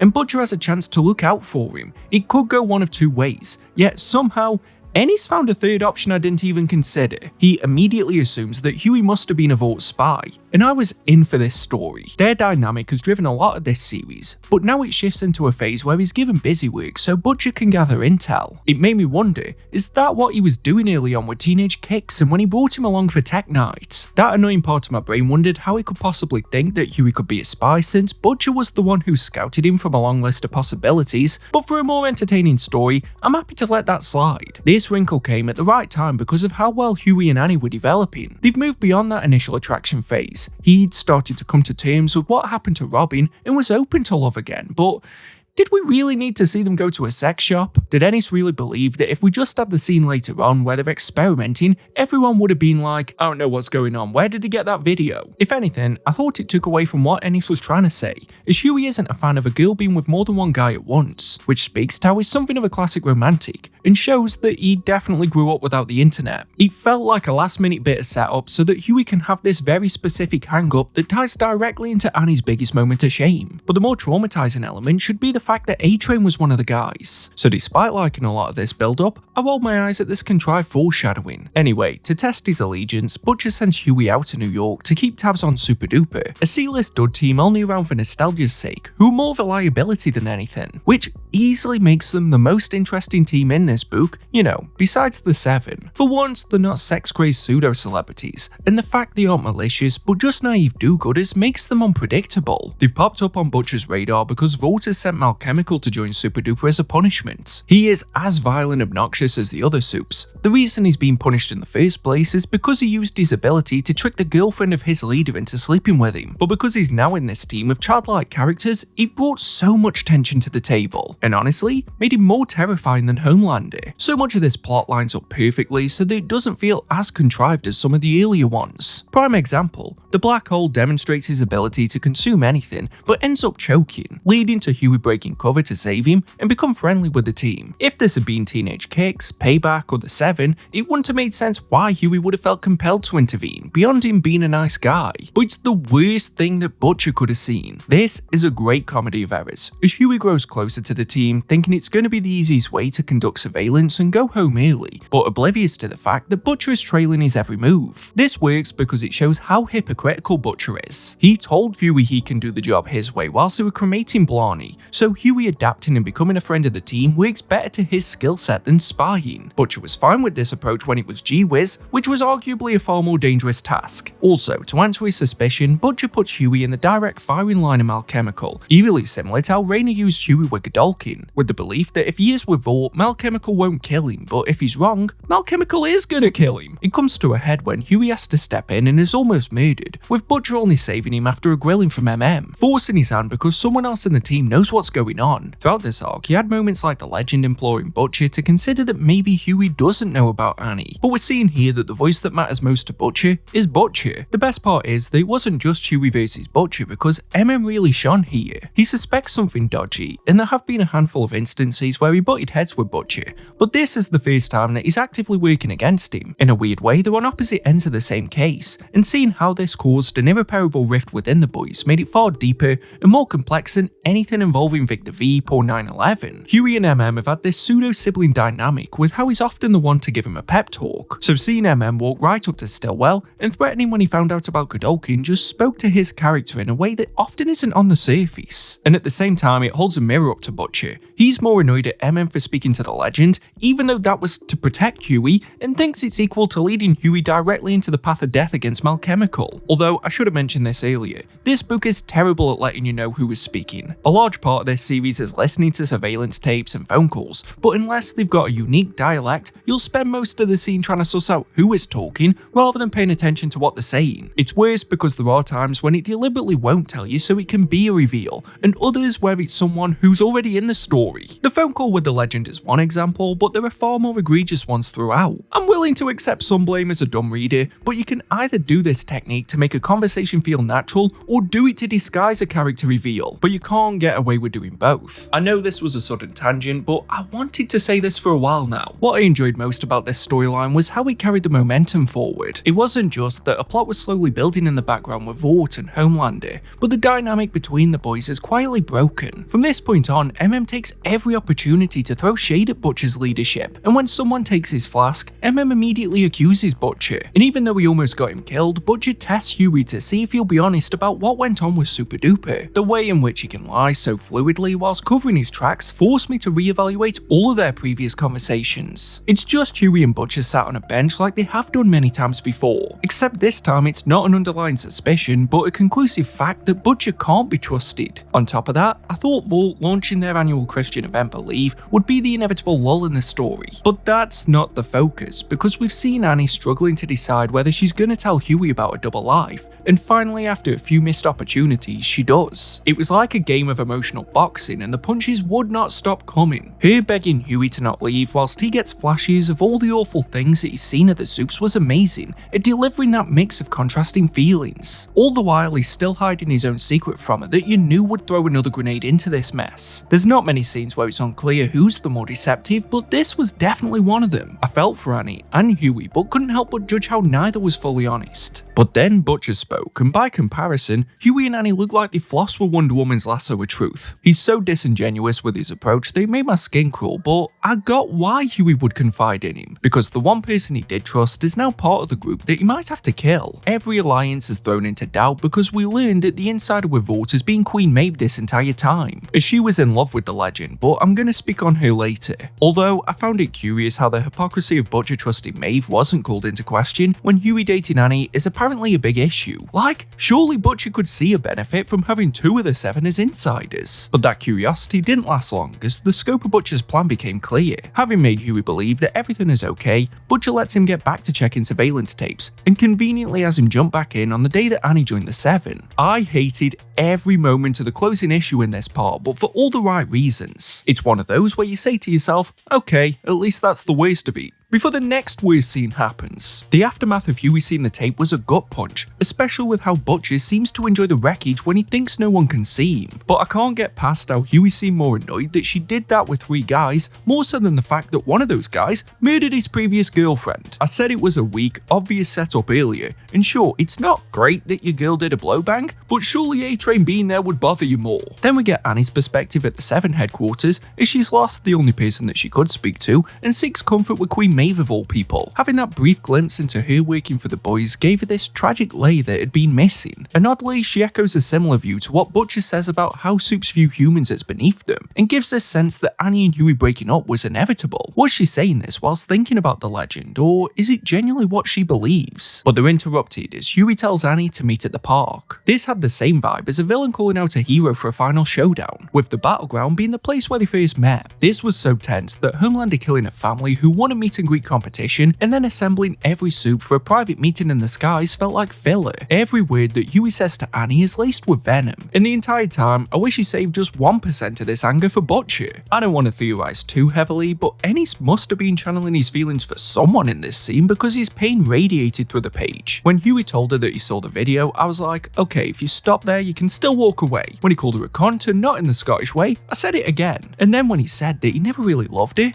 I wanted to walk away. This scene would have been perfect, but then suddenly deciding to have an omniscient narrator after nearly 50 issues of not having one pulled me out of the moment. But I can't lie, all of this was great and we were finally getting some payoff, even if it wasn't easy to read, but that's what made it so good. I didn't think this series could turn things back around after so many chapters where it felt like the wheels were spinning in the mud, but here we are. And to be honest, I shouldn't be surprised. Preacher didn't grab me from the first arc, it took a few issues to set up the world before it sank the hook in and became one of my all-time favourite series. So surely if there was going to be one person capable of redeeming a book, it was Ennis. Yet Preacher grabbed me when the relationship between Jesse and Tulip had reached its peak, and the boys just ruined the closest thing it had to that with so much of the series left to go.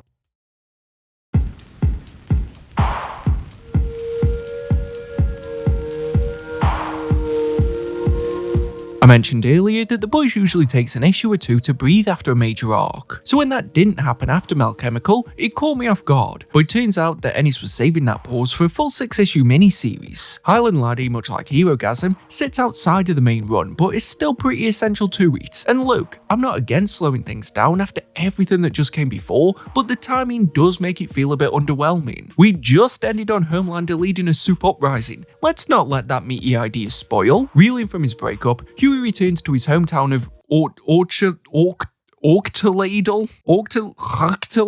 Huey goes back to Scotland. The opening pages of this were really well done. Huey's walking through the streets he grew up in, but he doesn't feel like home. That sets the tone perfectly. Rather than a classic hero returns home story, Ennis flips it. This is about how much Huey has changed and how maybe he does belong in the chaos of New York. He reconnects with his parents, some of the more colourful locals, and his old friends Det and Bobby, but none of it can pull him out of his slump. It reinforces the idea that Huey has never fit in anywhere. His friends are dicks and treat him like a punchline, which isn't too dissimilar to how Butcher views him, but I do appreciate how Ennis doesn't drag this out. You get the dynamic immediately, especially with that pub scene, and we also learn Huey's upbringing and the fact that he was adopted. I'm no psychologist, but I did wonder if that feeds into Huey's insecurities around being accepted and finding his place in the world. As well, it clicked for me here that Huey and Butcher were the last of the gang to have their origins told, but were also the two I felt had been developed best. Huey meets an artist by the name of Alistair as he traverses the Highlands, and I neglected a lot of the plot of this miniseries because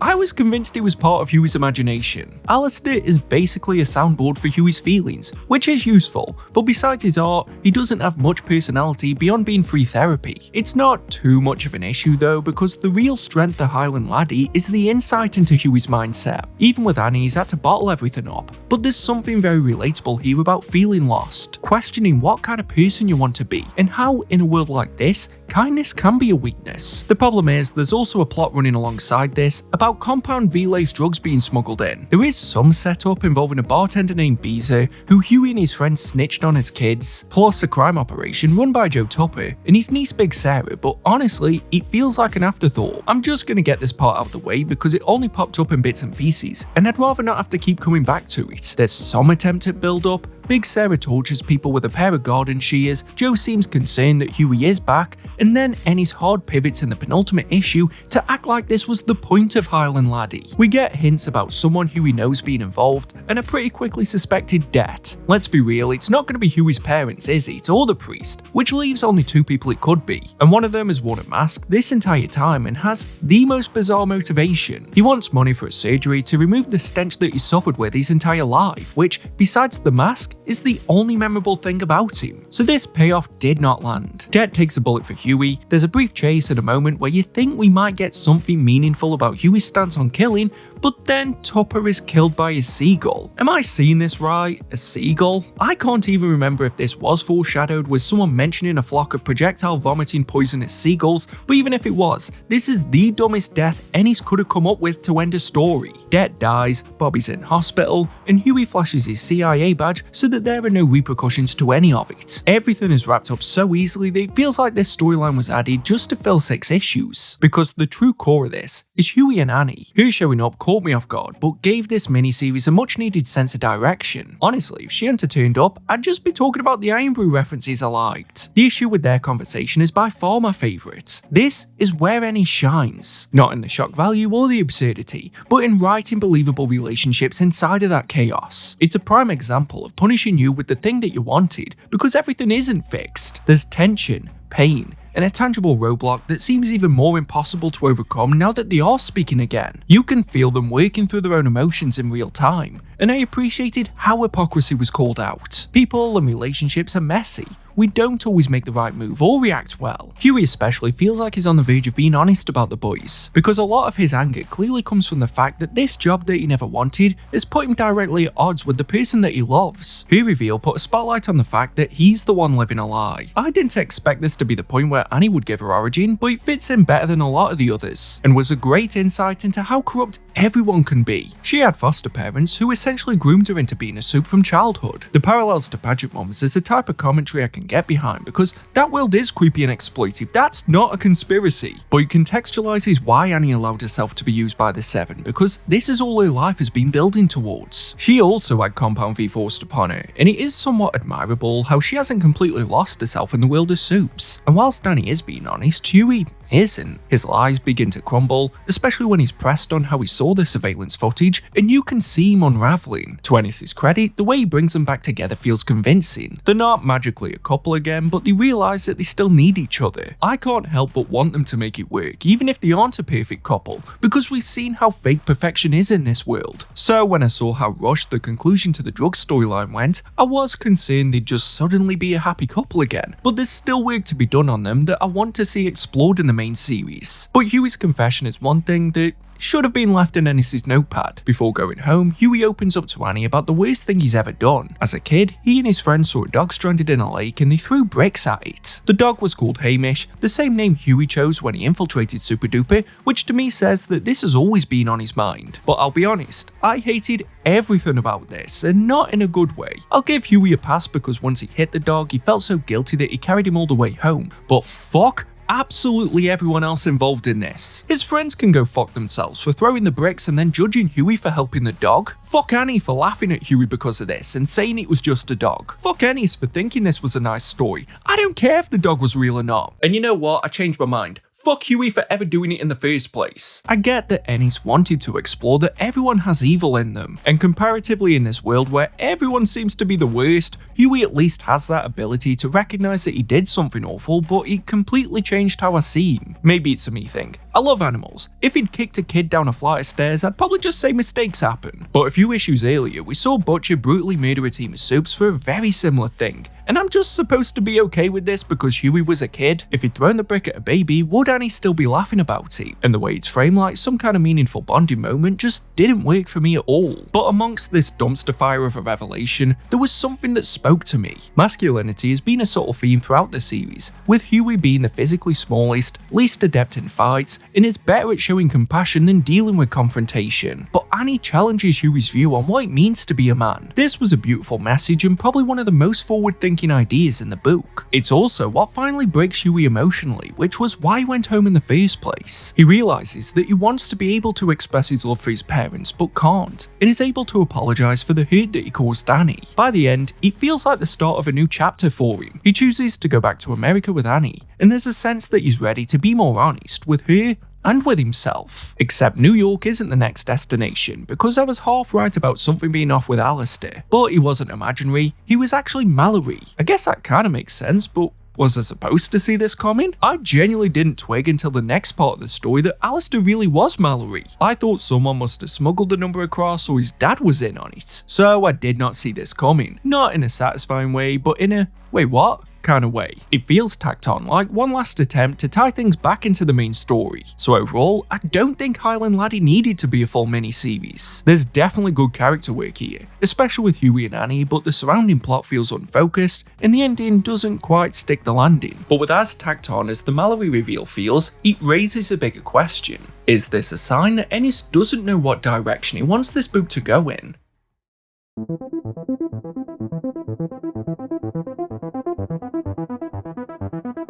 The main series does something they didn't when returning from Herogasm. It actually acknowledges that the world kept moving during Highland Laddie. Huey's still gone, and the rest of the boys are scrambling to figure out how to go after the Seven without repeating the disaster from Mallory's era. There's still tension between Butcher and MM, which, even if they pretend to squash it, I liked because this was one of the most interesting elements before Huey left. They're interrupted by Monkey, the creepy guy from the CIA who's popped up every now and then, but for once, he's not there to get punched by Butcher. Instead, he brings news. Raina is leaving to run for the Senate. Now I'm in two minds here. On one hand, the series already has more than enough dull political subplots clogging up the pace. And let's be honest, besides sleeping with Butcher, Raina wasn't exactly irreplaceable. But on the other hand, when we last saw her, Ennis did start to make her interesting, especially with how she was willing to sacrifice the boys for her own gain, and Butcher was aware of this. At least Ennis works with this situation, as Monkey stepped into a CIA role and immediately starts auditing the boys, basically comparing the cost to the results. This splinters a team, and at the worst time too.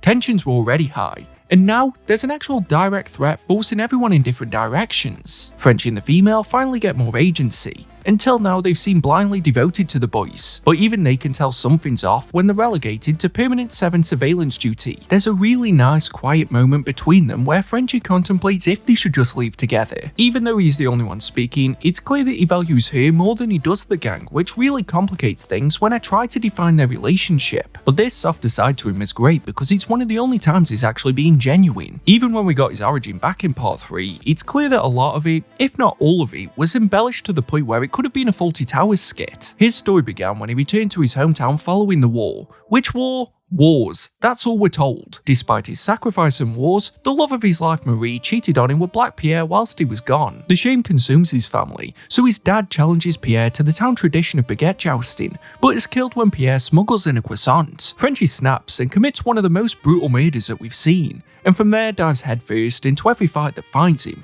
until he crosses paths with Butcher. I loved this, and it was such a jarring shift from the blunt reality of MM's story. It made me realise that he probably always reframes his violence through these absurd, self-serving stories, and honestly, I'd reread this whole thing if it was told from Frenchie's batshit crazy perspective. I assumed the whole part about his father never happened, and Frenchie just killed Pierre without a second thought as soon as he was back home from wars. And Butcher confirming that none of his story mattered except for him joining the boys was a great seed for Ennis to plant. Frenchie is an unreliable narrator, yet he's the one who tells us about the female. Considering that we haven't heard her speak, I was already doubtful, but her being this neglected child who became the vicious killer we now know adds a layer of sadness to her that was only hinted at before, and even now, only explained through second-hand information, even to the extent that she harbours some emptiness as she walks the streets of New York alone. It recontextualised the childlike innocence that's often displayed when she's not ripping faces off, and how she has this affection for animals as she deeply cares about Tara and Jamie. Frenchie being the one to tell a story actually strengthens their connection, because even if he is embellishing things, he clearly understands it well enough to make it believable. And let's be honest, the cover for this one and the scene of her in the sewers referencing Alien was fantastic. So when the two most vicious members of the boys aren't sure if they should stay, it sums up how bad things have gotten. But similar to how he was determined to prove his Huey theory right, Butcher has his attention elsewhere as he heads to Washington. He shows up at Mallory's office looking to arrange a meeting with the Seven so that they can blackmail Homelander, and since when in the fuck did this turn into another flashback? Now, I'm willing to take up to 50% of the blame on this because I was kinda sleepy when I read this part, but there is only one very slight speech cue before this starts. The art style doesn't change, there's no 3 years earlier caption or anything like that, and the office looks so different that I assume this was where Mallory worked now. Saying that out loud, yeah, it does make me sound dumb, but there's plausible reason to suggest that this wasn't a flashback. Butcher looks the exact same, and they were talking about Mel Chemical and the scene that bleeds into this. You randomly added an omniscient narrator a few issues back, so why not do me a favor here? So like I said, 50% of the blame. Best and final offer. For as much whiplash as this gave me, once I realised what was going on, I actually really liked this section. This should have been the one the legend initially told us, instead of it being dropped in after the guys already organised an entire Scottish infiltration of Huey's life. But better late than never. Mallory's been built up for so long, and we've been told the key bullet points which made watching it unfold so much more brutal. Seeing Butcher push him down that path, knowing it leads to the death of his granddaughters, feels like watching a car crash in slow motion. There's also a big shift in Lamplighter's portrayal. Up until now, all we've really seen of him is the zombified version caused by this conflict,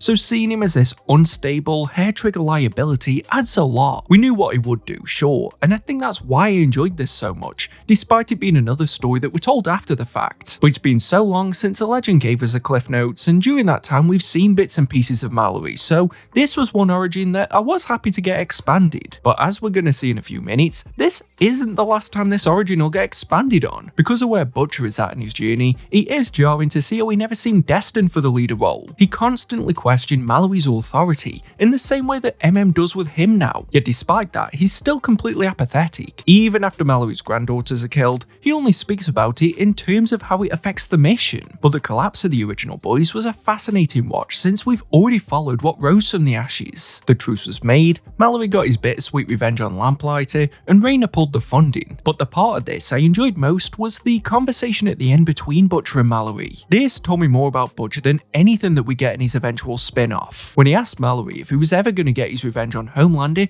it then made sense why he would step up as leader so that he couldn't be fooled again. Them being at the same park where he often spoke to Huey really sells the idea that we eventually become the thing we despise. And crucially, Mallory abandoning the boys is exactly why Butcher will drop everything to visit Washington, just to ensure that no one, whether it be Monkey or Mallory, can take his revenge from him again. Just like how they blackmailed Homelander, Butcher follows Monkey as he attempts to kidnap and assault a Paralympian, so Butcher intervenes and takes some compromising pictures that he can use against him, before he lets Terror have a go on him. Yep, Ennis can't help but be Ennis. Any emotional depth from the Mallory story gets undercut immediately. Did I think Monkey would be the endgame villain from this point? No, but it's disappointing that an interesting idea came out of nowhere, yet the journey to Washington was longer than the payoff. Given what we know about Butcher, Ennis could have explored how he wasn't saving the Paralympian, but only intervening because it helps his goal, yet that's pushed aside for another dog having sex joke. Whilst in town, Butcher visits Raina, which was another scene that was longer than the confrontation with Monkey monkey that instigated this. It tries to be profound as they talk about the casualties of war and how people don't care if they don't know the innocents affected,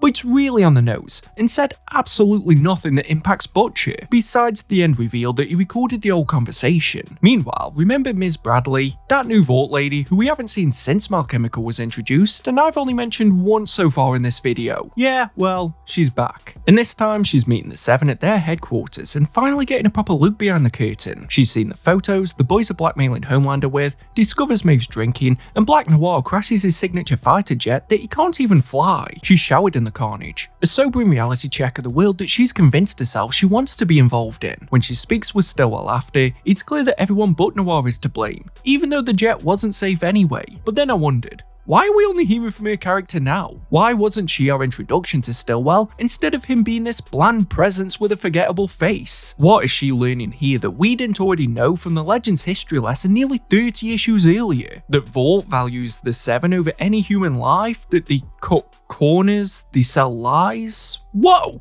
Next she'll tell us Huey is Scottish. The biggest problem that comes with this is that the stories aren't as linear as I'm making them seem here. It keeps jumping around, sometimes mid-conversation, like it's going to be building to some massive interconnected reveal, but then it never does. It just circles back to the same ideas. Vought is corrupt, another Mallory era flashback, and then a spin-off that should be in the main series. The only interesting moments are when we see Homelander argue with himself as the cracks in his facade are getting harder to ignore. He wants to be let loose, but he knows he has to deal with Butcher first. And the other is Stillwell handing over the reins to Bradley. Not because either of them are interesting, God no, but because he tasks her with taking care of the boys and she immediately gets to work. After another phone call, presumably with Stillwell because the comic doesn't bother clarifying, she has someone create a simulation of how a battle between the boys and the Seven would go. And look, I have no idea how she convinced someone to build this without explaining who the boys are, why they hate the Seven, or even give them enough detail for this to be accurate, but I probably wouldn't have asked anyway if it wasn't wrapped up in another one of Ennis's signature narration-heavy phone calls. But Ennis is going to Ennis. The simulation gives an 82% chance that only Homelander and Black Noir would survive. There's a long drawn-out explanation attached, but honestly,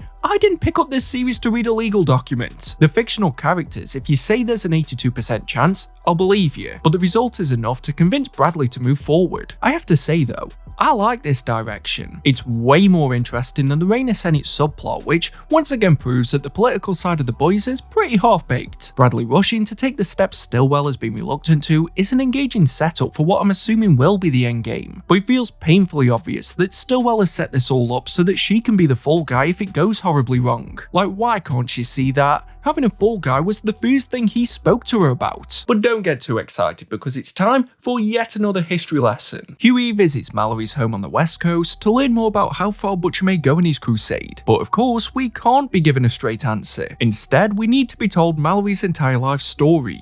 For some reason, at least we can assume Butcher's threat isn't imminent if we can spend 3 issues on this, and have one guess where his origin starts. If you said anything other than war, then I must be really bad at this job, because of course it's war. What else was it gonna be? For a guy who hates how dominant superhero comics are, Ennis only seems able to alternate to one other genre. I'll admit though, I like how quickly Mallory's become integral to the story. He's been built up through whispers and cameos in other people's origins, but his disdain for Butcher is why he's here now. As if that hatred is the only thing that can pull him back into this world. If the legend hadn't have already told us most of this history, I'd have probably enjoyed it more. But it reinforced what I said earlier. The world building is more important than the actual story. Mallory was leader of the 6th Battalion during the war. That's not me being lazy, it's still just the war. He witnessed the horrors, lost friends, and then had to deal with Vought forcing the first wave of soups into the battlefield. I have to admit, this part was great. Them not getting a say and being forced to blend this comical world with the brutality of war gave Mallory such a unique perspective, since everyone else has grown up with soups existing. But for him, they're just a liability that only makes an unwinnable situation worse. Eisenhower himself signed off on it, but wait,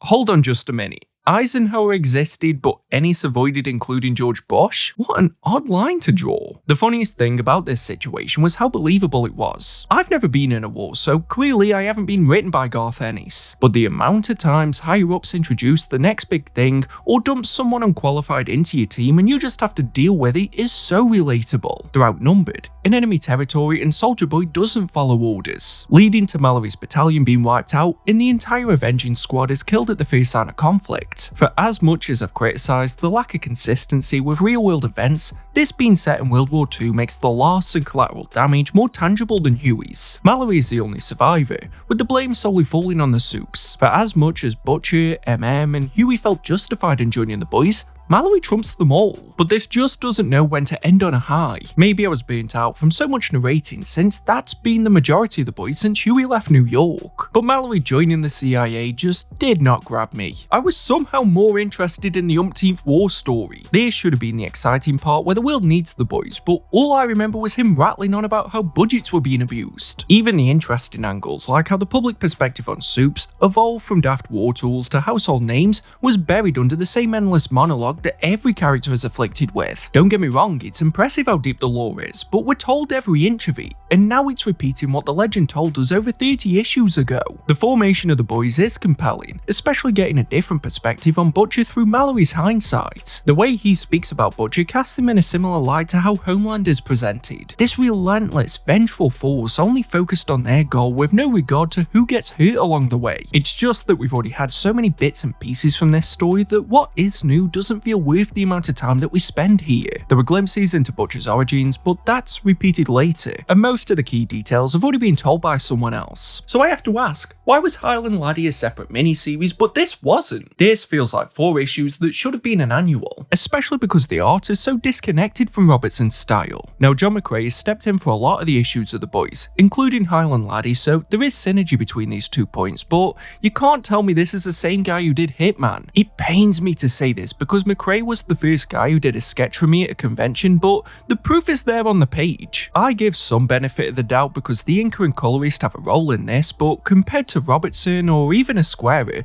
the energy just isn't there. Landscapes are flat, motion is stagnant, and corners are cut when it comes to backgrounds or just filling in the space. Character designs are all over the place. Annie's forehead grows the longer that he's on the book, Huey can gain or lose hair in the same scene, and body proportions are off regardless of who he's drawing. I avoided bringing this up earlier because the problems are there every time he's on the art, but there is a catch-22 going on here. I wasn't enjoying the story, so I focused more on the art, and because the art felt off, the story dragged even more. Still, it was worth sticking with this for the ending. After hearing everything, Huey calls out Mallory's hypocrisy on how he justifies the horrible things he did because of the war, but condemns Butcher for doing the same thing under a different motive. I have to admit, I zoned out a bit the first time around, so I thought Huey was originally accusing Mallory of stolen valor, but it is still a sign that Huey's finally thinking for himself. As well, him immediately going back to the motel and telling Annie everything caught me off guard. The story with Mallory went on for so long that it feels like months since these two have spoken, but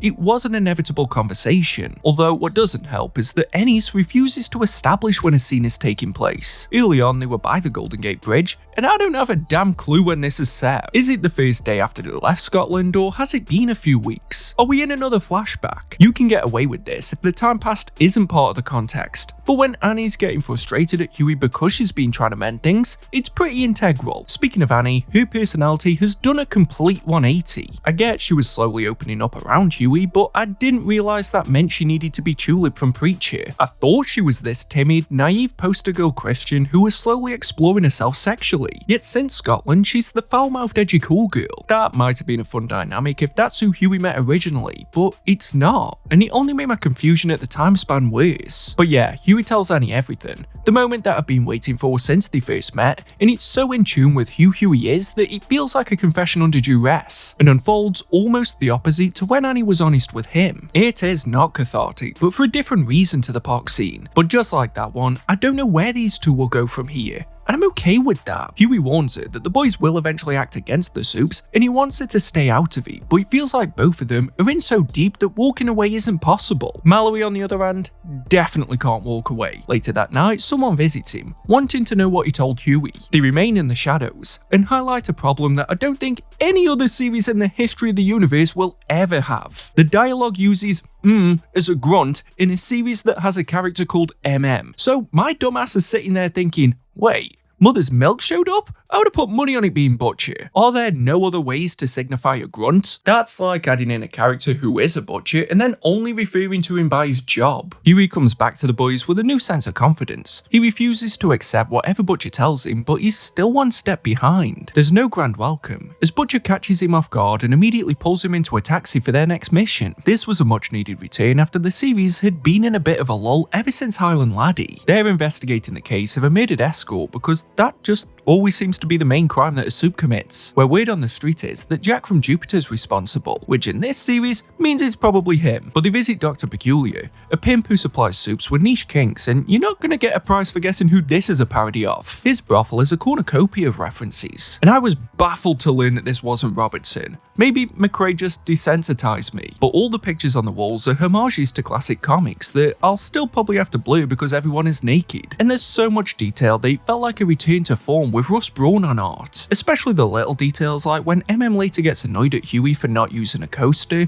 or just the facial expressions all around. Where this works best is the origin point of Monkey's nickname, as Peculiar has a fleet, Is it a fleet of monkeys? A group of green-painted monkeys that immediately started humping Kessler when they visited Peculiar in a previous case. That's the type of place they're dealing with. But once again, the book gets weird when talking about sexuality. I don't know if ladyboy is a politically correct term or even the applicable one for these characters, and I have no idea which context Ennis wrote it in, but I can guess. There's a throwaway line from Huey on what the right term is, and this could have been a chance to show growth in the 2 years since Huey joined the team, and since his friend in Scotland is in a similar situation. What if they didn't act like this was the only factor we're focusing on, like they did with Swingwing's sexuality? But no, instead it seems Ennis just wanted to say ladyboy before the series ended. The guys aren't great when speaking to the escorts either. Butcher is extremely passive-aggressive, calling the escorts him and mate, which Huey later confronts him on, but it still ends up going nowhere. It's only important because we get the confession that Butcher killed Swingwing, yet he only brings this up so that the finger can be pointed at Huey again. And let's not act like Butcher only did this because Swingwing was homophobic. He seemed fairly comfortable when killing all the payback as well. So like the political stuff, this whole scenario was quite half-baked. Huey and Butcher look through the files that Peculiar keeps on everyone who visits him, and it's one of those issues so thick with subtext that the actual case fades into the background. It was like a game of chess between the two, and I couldn't tell who was losing more pieces. Huey tries to assert his dominance and demands a step up within the boys, but the way Butcher shuts this down had me thinking that he knew this would happen. For everything that Highland Laddie gave Huey, it's shocking how quickly he was trapped once again. Even when Huey tries to bait him by theorizing if all soup should be wiped out,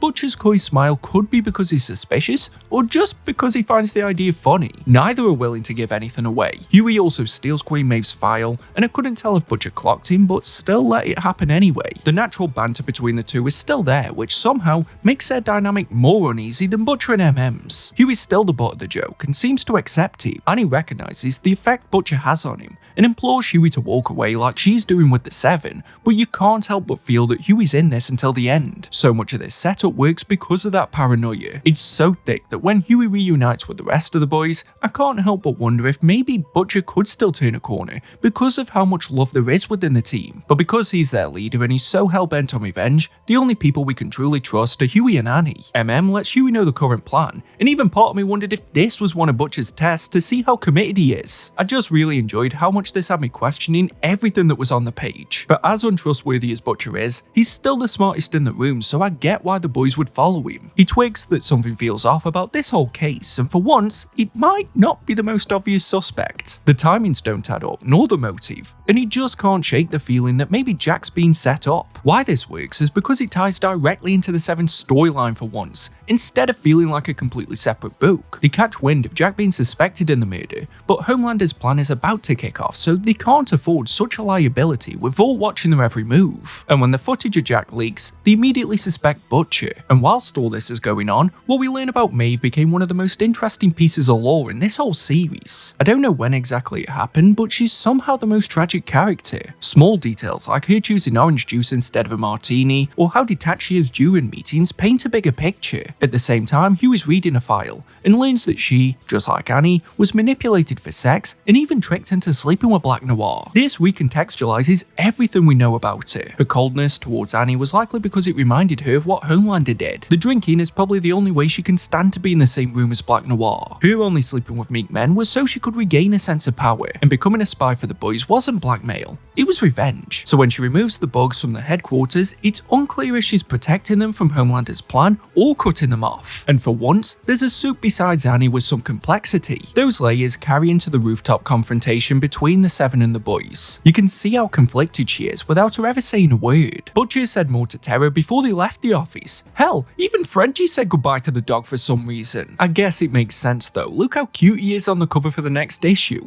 I'm glad he's finally getting the spotlight. Foreshadowing is a narrative device. Homelander believes the boys didn't upload the footage, with Jack being sent away and the Deep wondering who might have pitted them against each other. But Butcher's hatred for Soups prevents them from teaming up, and Huey narrowly avoids a fight with A-Train. I do enjoy little story moments like this that prove Ennis is still aware of where these characters started. Although I can't tell if maybe Huey's still more annoyed about what they did to Annie rather than what A-Train did to Robin. The boys then let off some steam at a restaurant, and this was more tense than the confrontation with the Seven. Huey finally snaps, and it's such a small thing from Butcher that sets him off, but you can tell it's about everything other than that conversation. Yet in typical Huey fashion, he fumbles. Legit, this reminded me of Billy from Married at First Sight Australia Season 6. Yeah, I'm getting withdrawals now it's over for another year, but he was getting verbally beaten by Susie for the whole show. You wanted him to speak up, and then when he did...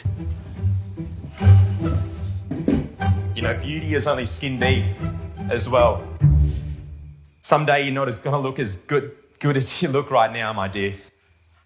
That is a visual demonstration of how badly this goes for Huey. It was hard to watch this unfold. Butcher somehow baited him into snapping at the most innocent of comments, which takes all the power from Huey, paints him as irrational, and saps any claim he could have to eventually leading the team. But the one thing he was right about is that they need to focus on who is setting them up. And that's when Ennis reveals that the whole thing was orchestrated by Bradley. We learn this through her confession to Stillwell, who's out of state experimenting with explosives. She wanted to push the boys and the Seven into a conflict, but went too far, and Stillwell is ridiculously okay with it. If she really is as smart as we're told, how can she not sense that she's the fall guy? Admittedly though, this fixed a problem that I had all the way back in the Little Nina storyline. The mastermind mattered. She isn't a one and done villain. She fucks up, she is playing with fire, and she brings a level of uncertainty that those earlier arcs desperately lacked. But none of that matters once the boys go back to the office and...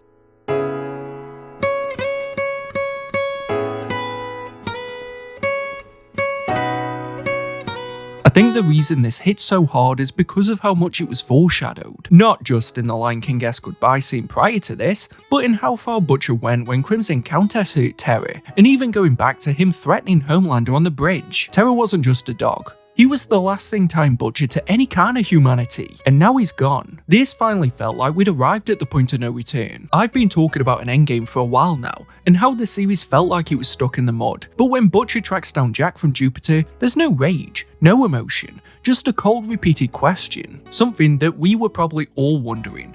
Why did you kill the dog? Even as he keeps stabbing him long past the point of death, I knew there was no going back. Mallory's revenge on Lamplighter was pure rage, whereas Butcher's was void of all feeling, like it was any other day at the office. And there's an unshakable feeling that a Butcher with nothing left to lose is far more dangerous than any soup could ever be.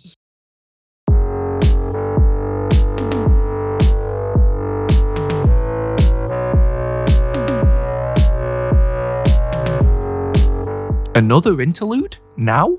At a point when the series has finally positioned itself to blaze towards the end? Does Ennis not want this book to have any pace? Butcher returns home to London for his father's funeral and uses this moment of solitude to finally tell us his origin. I don't think this was needed, especially not when there's only 20% of the issues left. Butcher's past has already been drip-fed to us from every possible angle. The boys, the legend, and even Mallory came back solely to give his perspective. It's been one of the only saving graces of the heavy history devoted issues because it gave him an aura, but you can learn too much to the point where it takes away from the mystery. What stops this from being completely redundant is that it's told from Butcher's perspective. The dishonesty is shown throughout is null and void here because no one can challenge him, but shock horror, it starts with a war. The Falklands this time as we see what Mallory had already told us, the Butcher was a Marine and was built for combat. It does reinforce that perhaps this is where he belongs, so once he returned home he was always looking for some way to feel that same high. But I'm gonna have to ask, is Ennis capable of writing a character that hasn't been to war? His human characters are almost as one-dimensional as the Supes, because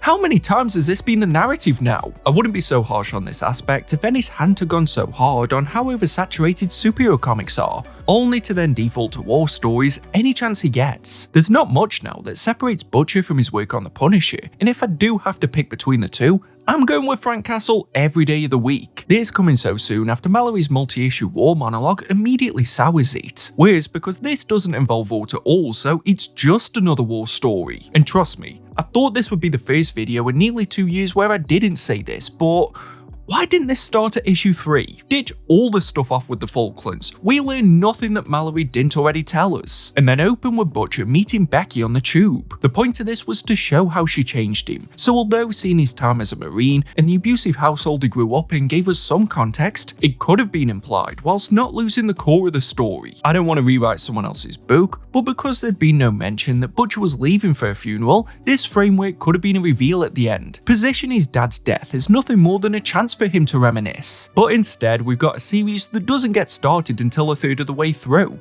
I even skimmed over most of the second issue and had to go back. Much like Mallory, Becky has been this almost mythic figure, held in such high regard that it's hard to imagine that she could live up to that standard, but she does. Ennis once again proves that relationships are where he excels. With one issue, I get why Butcher falls for her, and why losing her would turn his life upside down. She's electric, so full of life, and with just a few conversations, she makes Butcher this calm, grounded guy who is so far removed from the version we now know. There's one especially interesting scene where they go to dinner with Becky's friends, and there's one guy, a guy called Guy, who shoves his political opinion down everyone's throat. Side note, if you live in the UK, you definitely know someone like Guy, and if you don't, it's probably you. Yet he is the luckiest guy in the entire Boys universe, because if he met Butcher after Becky died, there's no way he wouldn't get punched in the face. But it's those differences between the past and present that carried this mini-series. The conversations about politics are actual debates instead of just boring shadowy vault phone calls. The way it's void of all Supe presence was refreshing too.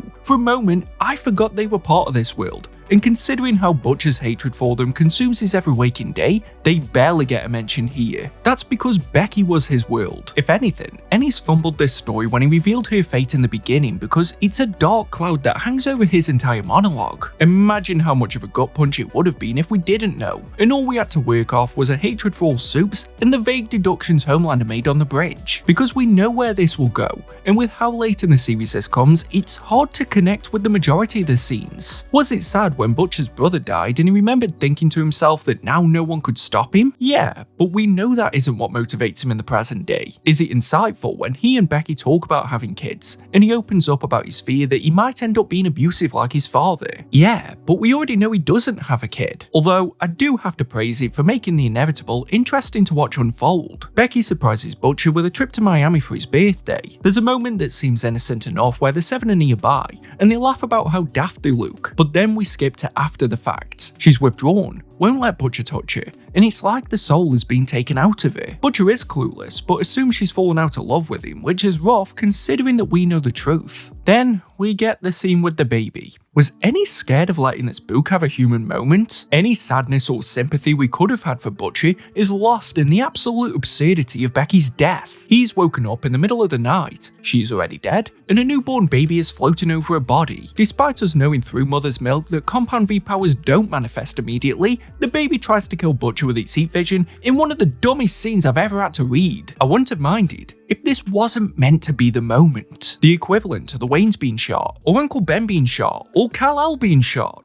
towards Earth. This is the moment that broke Butcher, and it was so goofy I genuinely forgot Becky was dead until he held her body. And the worst thing is that the build-up and the aftermath was handled with so much restraint. There is one thing I said all the way back in part 1 that probably sounded like rage bait, but then there are other moments where it doesn't choose to be grotesque when it easily could. But this is exactly what I was talking about. We don't see what Homelander does. We at first see everything surrounding it, which made the act itself so much worse. We only learn about it through her words, which puts the focus back on her instead of Homelander. Yet this baby battle in the middle places the whole thing in this position where once again it acts like a mystery, but we already know the answer. Now hear me out. What if that one scene wasn't here? What if Becky had died some other way that wasn't dumb as shit, but keep the highs of their relationship, the raw love that Ennis brought to the page, the unraveling in Miami, her death but we never see it, and then we get Mallory's introduction. I can't lie, part of me wondered if Becky's diary entries were legit, or if Mallory was setting Butcher up in the same way that he manipulated Huey with the surveillance tape. What if instead Butcher was shown an autopsy that revealed she was pregnant, and that's how he pieced it all together,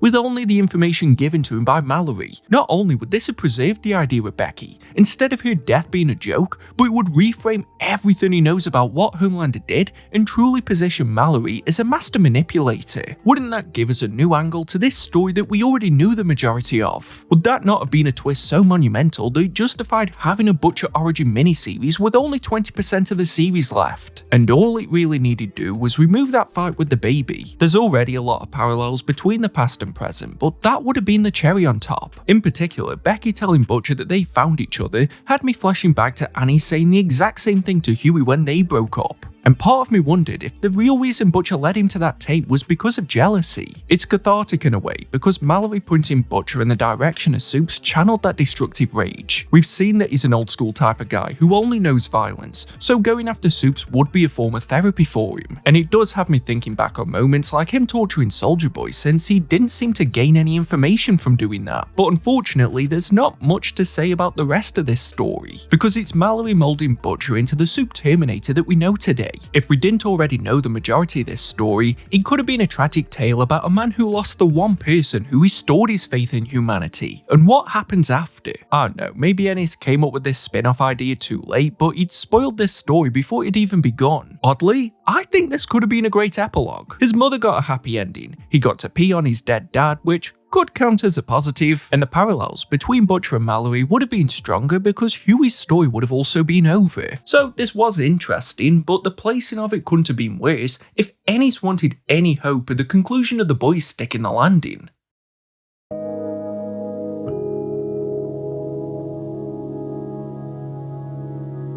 Maybe the Butcher spin-off was to give us time after Tara's murder, because with a single page, Ennis threw us right back into that harsh reality. Anybody who's lost a pet will tell you that Butcher calling out to Tara before remembering that he's gone might be the realest thing in this book. But if Jack killing Tara felt like this spark that lit the fire, Ennis immediately douses it. I have never seen a series so intent on squandering the pace, as the bulk of this opening takes place in the White House, with Dakota Bob rambling on about something. I can't recall seeing him since Herogasm, so it's hard to care. But the purpose of this scene is so that Vic the Veep can unleash a Wolverine that brutally murders Bob, and Vic is apparently too stupid to realise this is a bad idea, yet we're also meant to believe he was clever enough to be involved in 9/11. The world is in shock. Stillwell is bewildered because it accelerates the plans Vought had for Vic, and he has no way of knowing how the boys will finesse this dilemma.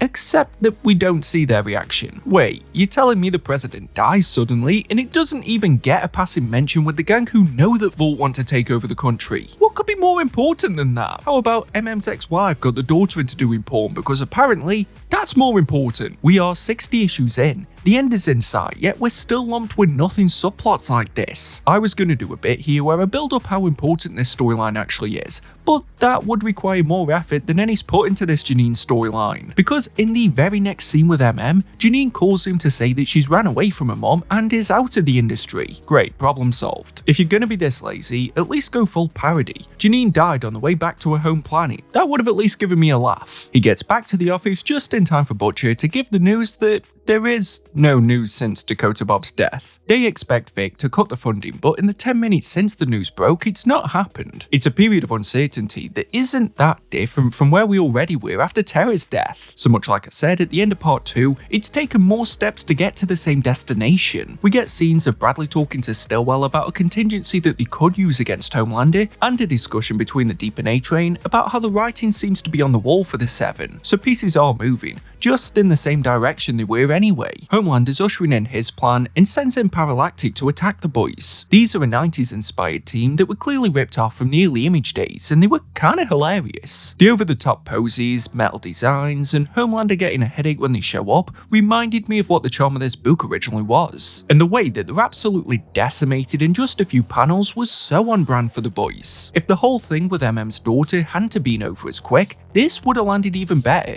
Instead, it's more about what they represent. They're told by the last surviving member that Vought sent them, and therefore must be saving the Seven for something bigger. So the boys need to find the weak link in the Seven, and Huey finally opens up about what Black Noir did to him during Herogasm. Apparently, this has been haunting him the entire time, even though it might be the first time it's been mentioned since it happened. This should be a huge moment, especially since Annie helped him redefine his perspective on what it means to be a man. But Huey also reveals what he learned about Black Noir from Queen Maeve's file, and the group immediately mocks him. Yet again, imagine opening up to your friends about being sexually assaulted, yet you just get mocked for finding Queen Maeve attractive. You know what? It's my fault for thinking this series would take itself seriously. Regardless, he points to Noir being the unstable member of the Seven. The boys split up, with Frenchie and the female going after Stillwell, and Mother's Milk sitting down, I guess. However, Butcher noticed that Huey hid under his desk the entire fight, and is growing more uncomfortable with the violence that's a requirement of the job. They go to the roof where Butcher offers a sacrifice.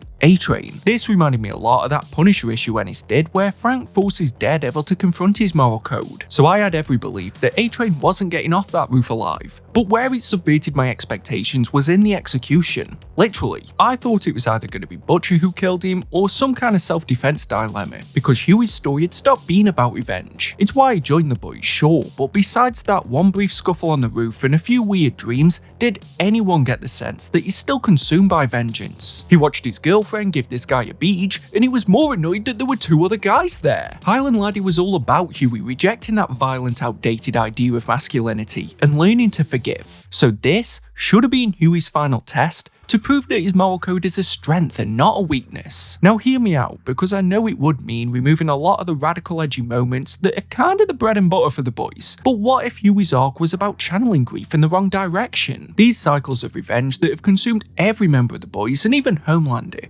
What if Huey was the one to finally break that cycle? All it would have taken is to give A-Train any other personality and remove him from Annie's introduction into the Seven. Think about it, A-Train didn't kill Robin out of malice, he was careless. Vought were the real villains, they covered it up. A-Train was just another pawn in their game. And Huey realised that not all supes are bad. He tried to redeem G-Wiz, Super Duper almost accidentally killed him, and he still tried to save them from Alchemical. He even fell in love with one of the Seven. So what about this story was pointing Huey towards killing A-Train? Killing Black Noir would have thematically made more sense, since he at least mentioned what happened at Herogasm. Ennis hasn't been great at remaining focused, but what has been the one consistent through line is Huey slowly realising Butcher isn't a well-intentioned friend. So when I saw this setup, I thought it would be the defining moment of Huey's arc, where he finally becomes his own man and rejects Butcher's ideology. But instead, Huey decapitates A-Train. This moment did not land, not only because it's the opposite of what Huey should do, but the thing that tipped him over the edge was an audio recording Butcher played where the Seven discuss Annie joining the team, and we can't even tell who's speaking. I assume one is A-Train, another Homelander, but it's just voices.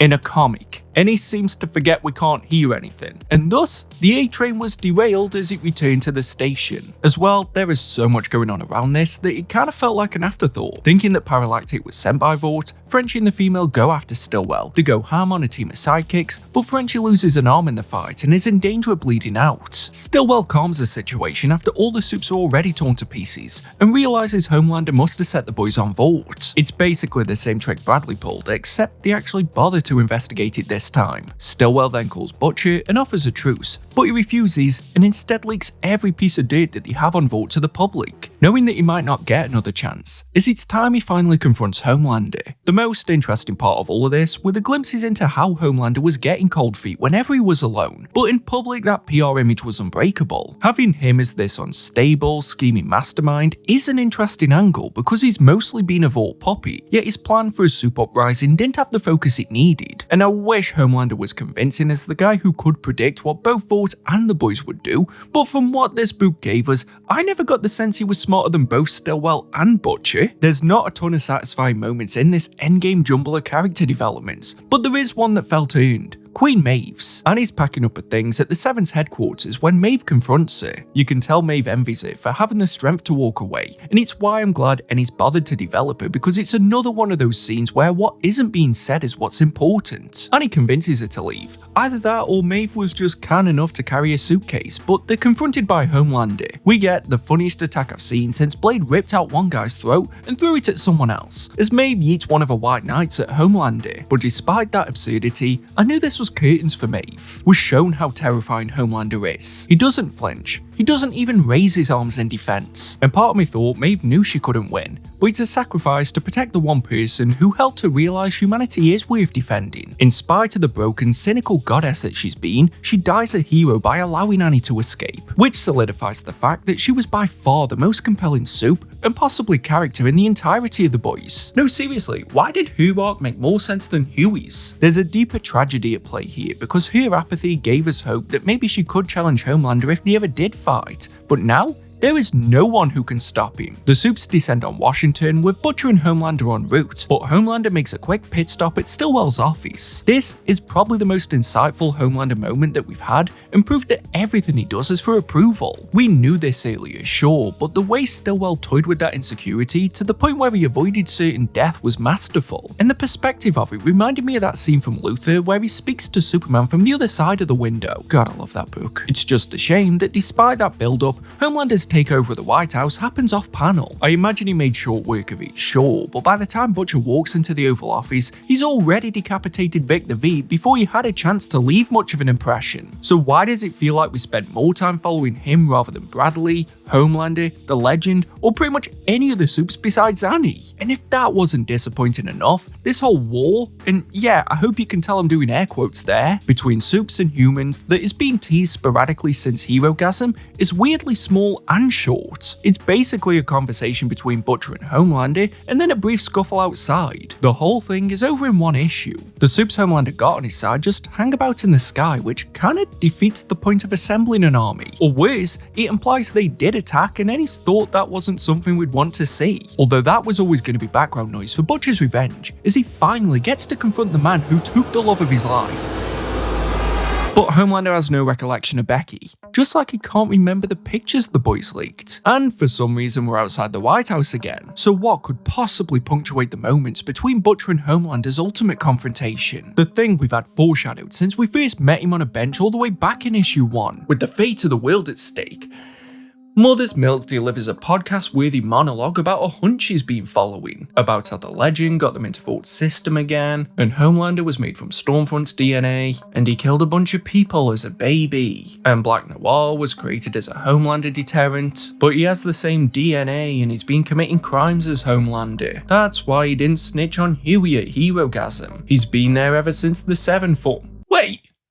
Black Noir has been posing as Homelander? Oh damn, that's actually a brilliant twist. It explains why Homelander couldn't remember Becky, or how they managed to trick Maeve, but did we really need a boring issue-long monologue during the climax of the series? Think about it. If your friend walked in solo against the world's most powerful being who could kill them in less than a second, are you gonna give them every single last detail, or would you just tell them the headline? It dampens what could have been a huge moment because Noir reveals this to Butcher and Homelander at the same time. So why not use those history pages to instead show us anything with the Soups outside? As well, it is a shocking and well-played reveal, that's undeniable. But what does it really change? It doesn't redeem Homelander, there's just 2 of him now. The comic tries to paint him as a victim of circumstance, but that only works if we ignore the mountain of atrocities he admitted to, like destroying the airplane and killing the family at Believe. Butcher saying you became a psychopath by accident makes zero sense. No, he didn't. What the fuck are you talking about? If Ennis was playing this as Homelander can't take any accountability, then sure, but that's not how it reads. If someone showed me a picture of me eating a baby, I wouldn't just go, well, must be true then, and make that my diet. But it's enough to trigger a fight between Homelander and Noir that we barely see any of, whilst the Air Force easily fends off the Super Uprising on their first sweep. Butcher flees the Oval Office just in time to aim a machine gun at Noir as he drags Homelander's body out onto the front lawn. It takes a lot of bullets, but this is a really hollow ending, and even Butcher getting to deal the killing blow by crowbarring his brain out doesn't feel like a worthwhile payoff. Maybe the Noir reveal needed an issue or two so it could breathe and sit with Butcher, or have Noir admit he was the one who attacked Becky, but it's just missing something. The only part that landed for me was Butcher speaking to Becky after realizing how she would have hated who he became. It's a hollow victory that doesn't bring her back, and you could see that realization settling in. I don't mind a somber ending. There's a painfully human realization here about the futility of revenge that could have been the most poignant full stop that the boys could have delivered. But the series continues. It's winter, and stopping Homelander hasn't solved everything. In fact, it sent the world into chaos. A new president has been rushed in, the truth about Compound V is still leading headlines, Vaught's reputation is in the toilet, and every Super who survived the attack on Washington has gone into hiding. We learn all of this because Huey listens to some podcast that conveniently answers every question we might have had about the time skip, which, to be fair, I still prefer over forcing one of the characters into an issue-long exposition monologue. But one thing is painfully obvious as Huey walks into the office. There's no work for the boys. The gang ponders if it's time to go home, although honestly, there were entire arcs where they basically sat around waiting for something to happen, so the vibe doesn't feel that different. Fortunately, Butcher returns from a trip during this conversation to give them all 3 months off whilst they wait for the Supes to poke their heads out. But you might be wondering, what trip was he on? Well, I may have skipped over the opening scene where we're back in Russia and Vass is bleeding out. That infuriating, mysterious figure speaking from the shadows technique that I brought up earlier is back, but from the first speech bubble, it's clearly Butcher. Yet, I can't tell if Ennis wanted this to be a surprise or not. Still, I have to admit, I like this idea. With Homelander dead, what is Butcher's purpose? Getting revenge for Becky didn't bring him any peace, nor did it feel like a satisfying conclusion for us, and that's because the series deliberately framed Homelander as the endpoint when he never really was. It's one of those twists that, in hindsight, makes complete sense. Knowing this early on also allows us to spot Butcher's tactics in real time, so when he's giving the team 3 months off, he also announces that Huey will be second in command when they return. This causes an instant divide, with Frenchie and the female turning their backs on Huey. It's crucial because it shows Butcher can hold on to the smallest thing until the right moment. I'd kind of forgot Huey asked for this back at Peculiar's, but Butcher uses it now because he needs to isolate Huey before he can set things in motion, and targets the insecurity that affects him most. Conveniently, Annie's leaving New York. I get it, she was annoyed with Huey's inability to put their water under the bridge, but the Homelander stuff took so much of the focus that this feels very sudden. We haven't even seen her since Maeve saved her. So, if this is months after the White House, was she just waiting long enough to abandon Huey at his lowest point? If so, she should have waited one more day, because Rayner has Huey's visa revoked, so he needs to leave the US within 90 days. It's good that a time limit is introduced, especially with the looming threat of Butcher, but is it just me or does 3 months seem really generous? With no one else he can turn to, he visits the Legend, where he learns about Vass's murder. The timing's weird because Vass texted Huey an incoherent jumble of letters and numbers in what must have been his dying moments. But the best the Legend can gather is that part of the message is the model number for a tank that Vass operated. Oddly, this was probably the one mystery in the whole series that truly surprised me, as the tank was a great red herring for the fact that Vass wasn't messaging a code, but an email address. The moment is bittersweet though, because later that night, Butcher visits the Legend. I'd have said Butcher kills the Legend, but I reread this a few times and he clearly dies after falling from his knee-high bed, so I refuse to add this one to his kill count. But the walls are closing in, and Huey isn't the only one realizing how much Butcher has manipulated their lives, as MM uses his sabbatical to check in on his daughter, who it turns out is only 12 years old, which adds a way creepier layer to his ex-wife forcing her into the industry. This was one storyline I didn't think needed to be revisited, but credit where it's due. It explains that the reason this subplot ended so abruptly earlier is because Butcher went to the porn studio and just murdered everyone, which is the best reason this series has ever given for abandoning a plot thread. There's still a ton of untapped potential with Mother's Milk, especially with the reveal that Janine's accelerated aging comes from the compound V that was passed through MM's genetics. So who knows the ramifications future generations could have now that we know this is the case. Even though we were told early on, I'm loving this turn for Butcher, and how these final issues recontextualize earlier moments, like how he threatened Janine and killed one of her friends all the way back in issue 2. The most unsettling part is how it doesn't feel like the Butcher we know. Sure, he's always been manipulative, but when he kills Vass, the Legend, or MM's ex-wife, there's a calmness to him that's reminiscent to the way Stillwell carries himself. It's more alarming than if he harbored the same rage MM has shown, because each kill feels like he's ticking boxes off a to-do list. Where it does lose me a bit though, is how quickly the world appears to have moved on from the soups that defined the direction for so long. Even if they weren't the main characters, the entertainment industry, political system, and basically the structure of society revolved around soups. And considering how many storylines Ennis devoted to those aspects, it could have been interesting to see what happened to the wider world after Homelander was stopped. At least it zeroes in on what should matter: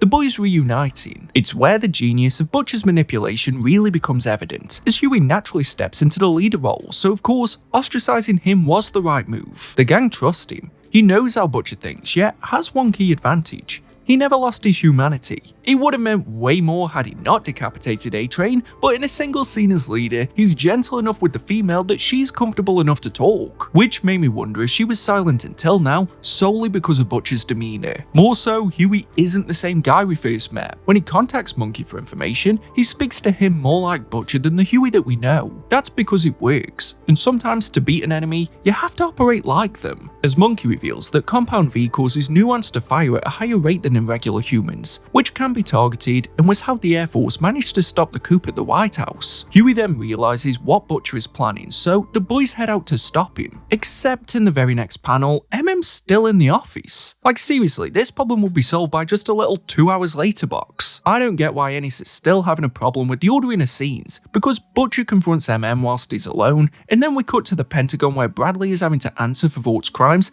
and then we go back to the fight. So why not use this to break up the two scenes in the office clearly set at different times, rather than wedge it slap bang in the middle of the final confrontation between Butcher and MM? How many times can Ennis have all the ingredients for a great cake but still fail at baking it? I'm more annoyed because this was a great final fight, so I wanted to see more of it. It's more brutal than the Homelander confrontation and was the toughest opponent Butcher has faced in the whole series. But from the second he came back, I knew MM wouldn't leave alive. But it stings because he technically won. He beat Butcher, but he had morals. And we finally got a death in this series that just felt sad. Honestly though, my first clue that MM was doomed wasn't the story. It was the cover. Issue 59 had Terror on the front when Jack killed him, the previous issue showcased the Legend, so the moment I saw MM front and center of issue 68, I just knew. So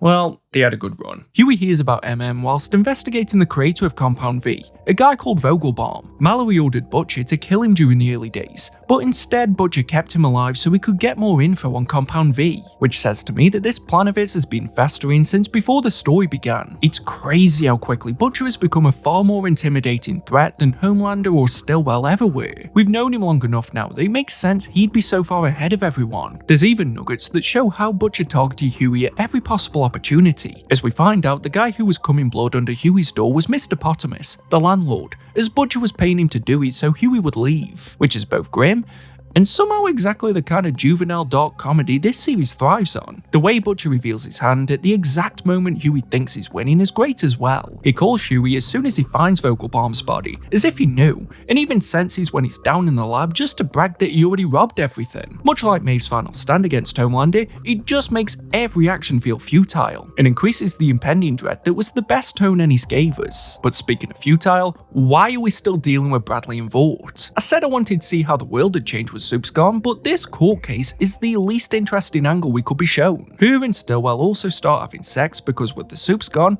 someone has to fill that quota, I guess. And I genuinely was under the belief that Stillwell was asexual or some kind of cyborg, because he has the same level of sexual chemistry as the paper that this was printed on. So the only benefit of this is adding to the sense that he's obviously setting her up. Disappointingly though, Frenching the female's death doesn't have the impact it should. Butcher blows the pair of them up whilst they were sat in the office, seemingly waiting to be killed, and Frenchie ponders what good he's done in life. Bro, don't do that. Remember, you fought in wars. Don't get me wrong. I'm glad Ennis didn't turn the female into a blabbering idiot now we know she can talk, but she doesn't even get a final word, nor a final moment. She kinda just dies. But ultimately, their deaths matter less because of who dies and more because of what it means for Huey. They were the last two people who could help him take down Butcher. He's in complete despair and in a similar state to where he was after Robin was killed, with him seeming to accept that Butcher could kill him at any moment. That paranoia is why this final arc works so well. Scaling things back makes the story feel claustrophobic again, and reminds me of the tone during the Malchemical arc. With each move, I can't tell if Butcher is leading Huey into a trap or has genuinely slipped up. So when Monkey called to ask what Butcher is doing at the Empire State Building, I didn't know what Huey should do. Poetically, this final confrontation wasn't an all-out war like the Homelander build-up suggested. It was introspective and methodical, just like the opening arc. For as messy and inconsistent as this journey has been, Huey facing off against Butcher at the top of the Empire State Building is a solid climax. Watching Huey silently make his way through the building does more to build tension than most of what I've read in this series. The eerie calm when they first speak had a sense of finality, with Huey even outright saying Butcher is the supervillain of all this. Which, thanks Huey, I think I connected those dots for myself when he started weaponizing blood semen. But for the many subversions Ennis has brought to the page, the biggest surprise might be that there isn't a grand final battle. Huey doesn't suddenly Hulk out and overpower Butcher in some ridiculous jump in the shark showdown, which I low-key expected. Instead, Huey's vulnerability is what saved the day. He's so pure of heart that Butcher instinctively wanted to save him, and the two go over the edge, incapacitated to the point that a physical fight is impossible. So instead, we're left with just the two main characters, who at one point were like brothers to one another, having a battle of ideologies in an iconic location, knowing that one of them won't walk away. Wait a minute.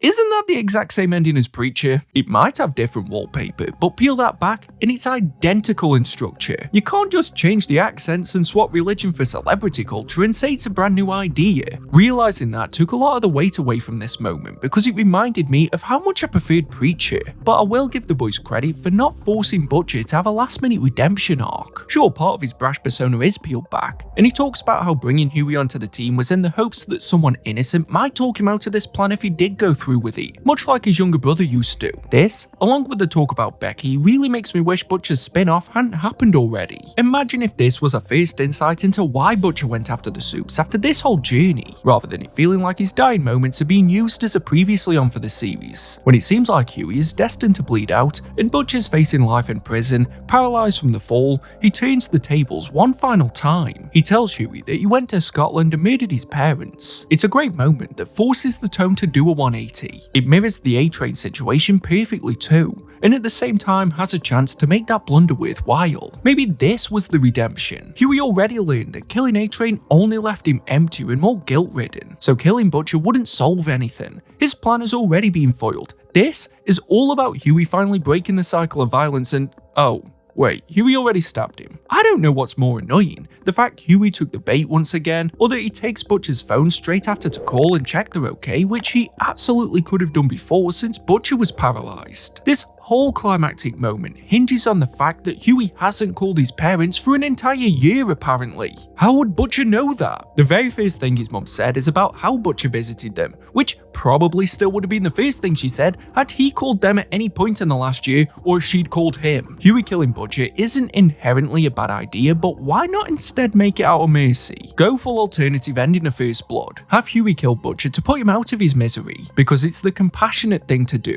and prove that Huey learned from everything without becoming exactly like him. There was a possibly great ending here, but unlike Huey with that spike, it missed the mark. Oh yeah, sandwiched between Butcher's final moments, Bradley watches the news where she learns Stillwell testified against her in front of Congress and pinned all of Walt's crimes on her. It flashes back to when they first met, and he spoke about the importance of having a fall guy. And if a dumb reader like me could twig that was foreshadowing, is there anyone shocked by this? So in the end, this predictable subplot that did nothing but delay the interesting moments of the series went in the exact direction I thought it would. But there is one way in which it surprised me. You surprised me to how shit you are. It took until the last issue, but Ennis finally told us how long of a time skip there's been, which begs the question, why didn't he do this throughout? But I'll take it. It's been 6 months since the Empire State Building and things have gone ridiculously well for Huey. He seemed to have sorted out the issue with his visa and is even walking again. Considering the tone throughout the boys, it's shocking how neatly everything is wrapped up. Frenchie, the female, and MM are honoured as construction on the new Brooklyn Bridge is completed, and Huey meets up with Stillwell. Of course, his face had to change one last time, but Vought is going through a rebrand, so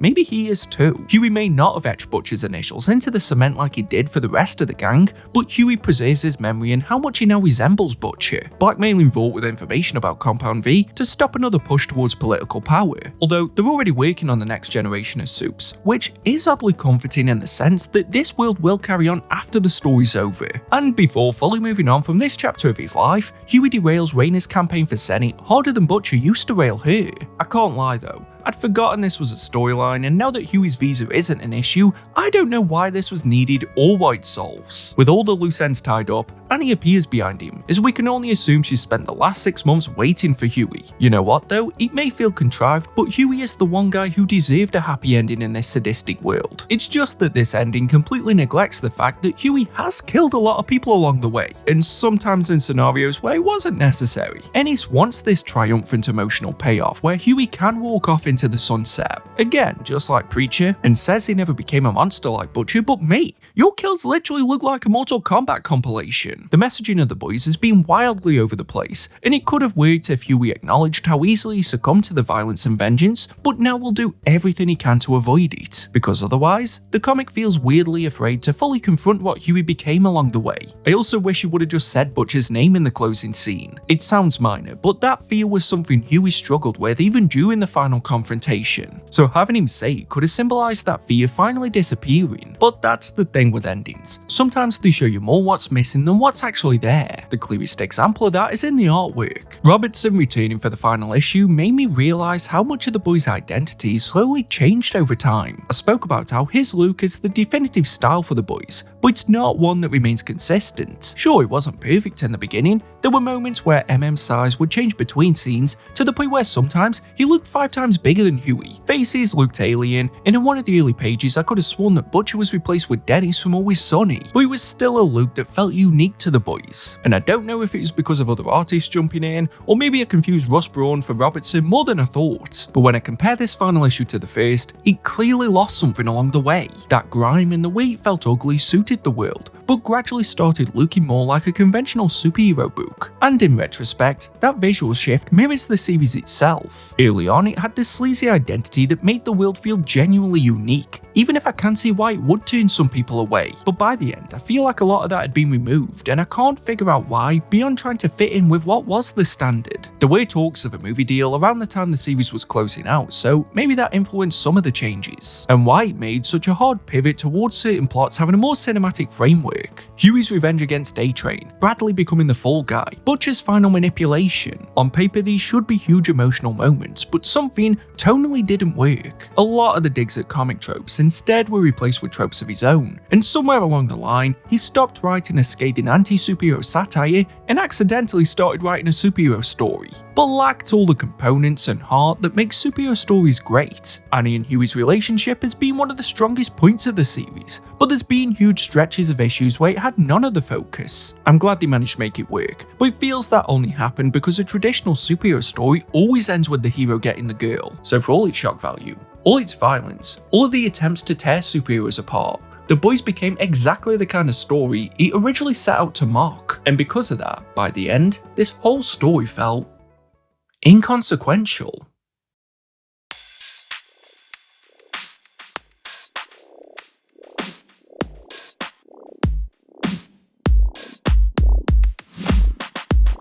You'd think where we left Huey in issue 72 would be enough. It wasn't perfect, but the story was over, the characters had closure, and there weren't really any loose ends demanding another chapter. But perhaps Ennis's greatest satire of the comic industry was in how he resurrected the Boys nearly a decade later for no apparent reason beyond a cash grab. Dear Becky is an 8-issue limited series published in 2020, conveniently just after the show launched when hype for the property was at an unprecedented high. Judging from the one interview I could find with Ennis about this book, even he didn't sound enthusiastic or compelled to return. We pick back up with Huey 10 years after the original series. He's curled up on his bathroom floor in terror, after Butcher's diary somehow appeared at his door. At least that's what we eventually learn, because the first issue is genuinely one of the most bizarrely structured chapters in the entirety of The Boys. We flick between scenes of Huey in the bathroom and him meeting up with Bobby at the pub, subjecting us to the most painfully performative speech I've read in recent comics. Seriously, this makes Trump showing up as MODOK look nuanced. The pair talk about privilege, modern politics, and how woke the world has become. Bobby's now also transitioned, but it's so ham-fisted. Surely someone could have told Ennis it would be easier to write a political essay rather than dragging up the corpse of the boys. There wasn't much subtlety in the original, but in one issue it's clear that it's decayed completely. I kept thinking, surely this must be satire, but nothing about this scene has a punchline. This dialogue may have been lacking in purpose, but everything else is nonsensical in structure. We go from Huey's panic attack at the diary, to reading it,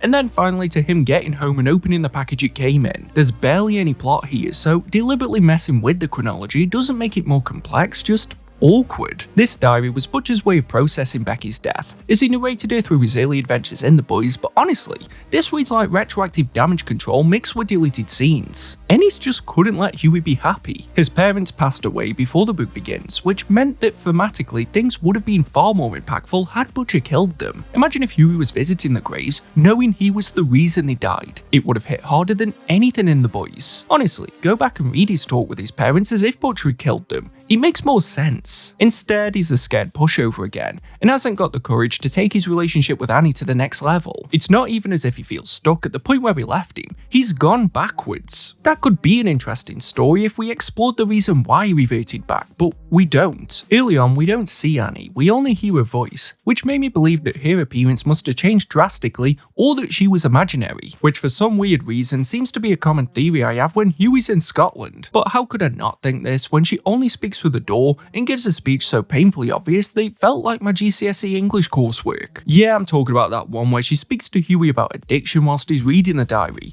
and the shame of returning to destructive things that you know are bad for you. This would have been more subtle if Ennis called me and explained what the theme of the book is, but her being a representation of his guilt could have explained Huey's regression, except that Annie's fine. Damn fine actually. She's the happiest she's ever been now that she's no longer a soup, so I just had to accept that Ennis must only like writing Huey if he's a punchline. What's bizarre is that whilst Huey has somehow gone backwards, the world itself seems completely frozen in time. I get that Scotland was an escape from the chaos of New York, and we're told Langley is still shutting down rumours surrounding soups, but are you telling me that in 10 years there hasn't been a single soup resistance or an underground movement? Langley just has everything under control, and these power-mad soups just accepted the time was done? I'm just not buying that, and it's disappointing because the world building was one of the strongest elements of The Boys. The other strength that's now lacking is the relationship of Huey and Annie. Not just the whole proposal avoidance, but because Butcher's diary instantly becomes this enormous secret between them. Ennis frames it as if their entire relationship is in jeopardy,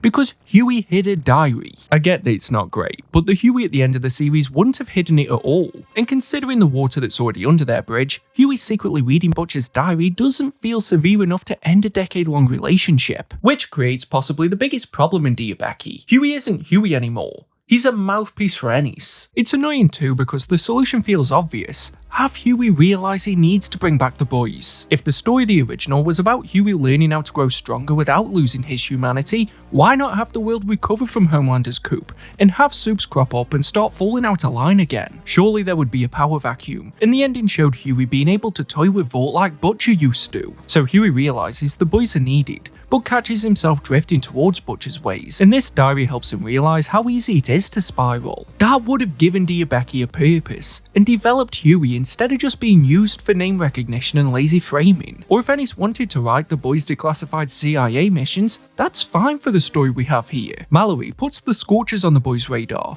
a team of soups deliberately made for controversy and to capitalize on the anti-hero gimmick. Their debut lines up with Julian Baxter Pugh joining Vought and refocusing their output towards the media side of operations. It's an interesting period to show us, but unfortunately this is all told to us through a surveillance tape before we even know who's speaking. And how how did Butcher convey all this in his diary? It was an overused bad technique in the original, but now it's bad and impractical. The boys want to know what the end goal is with the Scorchers, so Butcher blackmails Vikor, the Thor of this universe, even though Thor would have been a usable name. The legend lets them know that Vikor is part of a team called the Children of Stormfront, but due to the Nazi origins, they've distanced themselves. However, when Butcher goes back to Vikor for an update, the Children of Stormfront corner him. Fortunately, French and the female were waiting in the shadows, and we get one of the most enjoyable scenes of total chaos in the whole franchise, but it still pales in comparison to when she was unleashed on G-Wiz. In that one interview I could find, Ennis said that the purpose of Dear Becky was to expand on Becky's character and explore the impact she had on Butcher's life, which is why we get a lot of flashbacks of their relationship. It is nice in a way because prior to this, there was only one issue where we see Becky before the Miami trip that changed everything,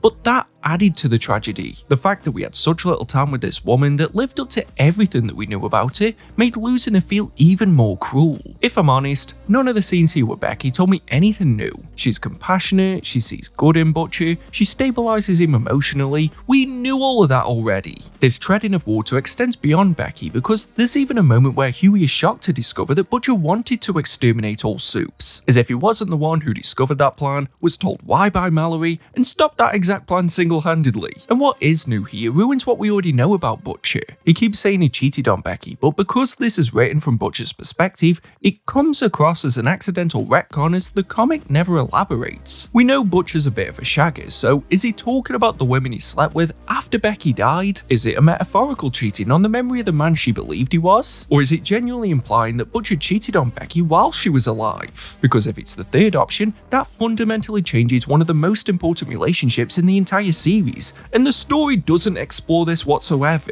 I kept telling myself it's Butcher's way of atoning for what he does in The Boys, or else he retcons the only year of his life where he wasn't planning to commit genocide. I have to assume it's that, since all these feelings are being written at the same time as The Boys dealing with the Scorchers. This storyline is dragged out for the majority of the series, but what it boils down to is the boys realizing that they've been manipulated by Vought. They weren't just investigating the Scorchers, they were being deliberately pointed towards targets that Vought wanted removed, while simultaneously being monitored to see how they operated. This reveal is an interesting one, even if it's completely redundant. We know where the dynamic between the boys and Vought goes. We already saw the escalating tension between Butcher and Mallory reach its boiling point, so it does provide some context to the original series, but nothing new. This could have been included in one of the many history issues that clogged up the original run, or even get rid of the Falklands issue of Butcher's spin-off and have this there. Oddly, I think Ennis realised that, and suddenly remembered that Huey has just been reading a diary in the present day, so he awkwardly tries to connect the storylines together. Annie finds the diary and is annoyed that Huey kept it a secret. I get that they said they wouldn't hide things from each other anymore, but she does overreact. I don't know what the fuck kind of Scottish dish she was making in that bowl, but there were a lot of ingredients, and if this was in 2020, the shelves weren't exactly full. So don't get mad at me for thinking her dumping it on Huey's head was a bit of an overreaction. It was always going to come out eventually though, and she finally asks the question that he should have been pursuing since issue 1. Who sent the diary? Instead, it's brought up 2 issues before the end, and it causes a weird handoff where Butcher's diary ends abruptly so that Huey can investigate. Like, Ennis loved juggling multiple storylines, but now Huey can't read the diary whilst finding out who sent it. Long story short, Butcher's diary ended with him killing the Scorchers and kidnapping Baxter Pugh for information. Pretty much an identical outcome to how he dealt with Payback. I had other notes here about Butcher's plot, but by the end I realised it was all stuff I'd already said during the main series. The only part I found new and interesting was when Butcher bumps into Guy again. It's after Becky's death, so there's no filter on Butcher, and he finally says exactly what we wanted him to during their first encounter. But this intrigued me because I realised that Guy was more memorable than the majority of the Supes in the series. Although that doesn't make this whole diary storyline worthy. Funnily enough, the investigation into the sender of the diary is done in 6 pages. He first visits Stillwell, although they don't actually say his name, and he's gone absolutely insane on a remote island. For some reason, the guy seemed more than stable when we saw him last. Huey then visits Monkey, where he reverts back to imitating Butcher again, despite clearly being a bit of a pushover back in Scotland. Since it's neither of them, all fingers point to the only person still alive they could be, Raina. She immediately blabs, as her plan was to scare Huey into thinking that the details of the boys had been leaked, forcing him to go public and effectively clear a name. which honestly might be the most contrived and unlikely plan in the entirety of The Boys. Why not send a note with the diary in that case? How can you prove the diary is legit? Did you have photos of Butcher writing in it? How would The Boys being exposed exonerate her from what everyone heard her say in the recording? Seriously, how was she almost in power if her plans are this dumb? Somehow, this resolves absolutely everything. Even Hughie's insecurity over marrying Annie, as that's the first thing he does when returning to Scotland. Don't get me wrong, this feels right, and exactly like I said at the end of part 5, I'm glad these two got a happy ending. But it doesn't solve any of the other problems. Hughie and Annie were already happy together before the diary arrived. The investigation didn't change Hughie as a person, and by the end of the series, I can't shake the feeling that Dear Becky didn't exist because there was a story to tell, but because someone decided the boys needed to exist again. The series, and for now, the story of Hughie Campbell ends with him writing his own letter to Becky, which, unless he told Annie, is another secret that he's keeping from her. He tells Becky that she was with Butcher every step of the way, and for her sake, I hope that isn't true, else it makes a witness to a lot of awful things. Still, it's closure. Not closure that was needed either for us or the characters, but for Ennis. The Boys was an unprecedented success. People who've never read a comic know who Homelander and Butcher are, but at the same time, Ennis left this world alone for nearly a decade. A large part of me believes that this only came about to capitalise on the newfound hype. Another part wonders if this was to ensure that no one else could reopen the coffin that he closed. And there's also a sense that he just wanted to leave nothing on the table. And honestly, by the time the final issue ends, there is a sense of finality to it all. A feeling that there is no more left to say. But is that enough to justify coming back in the first place? There doesn't need to be a profound reason to return to a story. Sometimes we just want to spend more time with those characters we love or in a world that we miss. But that wasn't The Boys. I can only speak for myself, but I never saw this massive fan outcry begging Ennis to return. And as we've seen time and time again, whether it's comics, films, or the endless wave of legacy sequels designed to resurrect dead franchises, returning to something simply because you can is rarely enough. And yeah, I'm talking about you, Malcolm in the Middle. Dear Becky ultimately feels less like a necessary epilogue and more like the exact kind of cynical corporate afterthought that The Boys spent years pretending to hate. It's the Compound V resurrected corpse of something that was once alive, which when I think about it, might be the most fitting ending possible.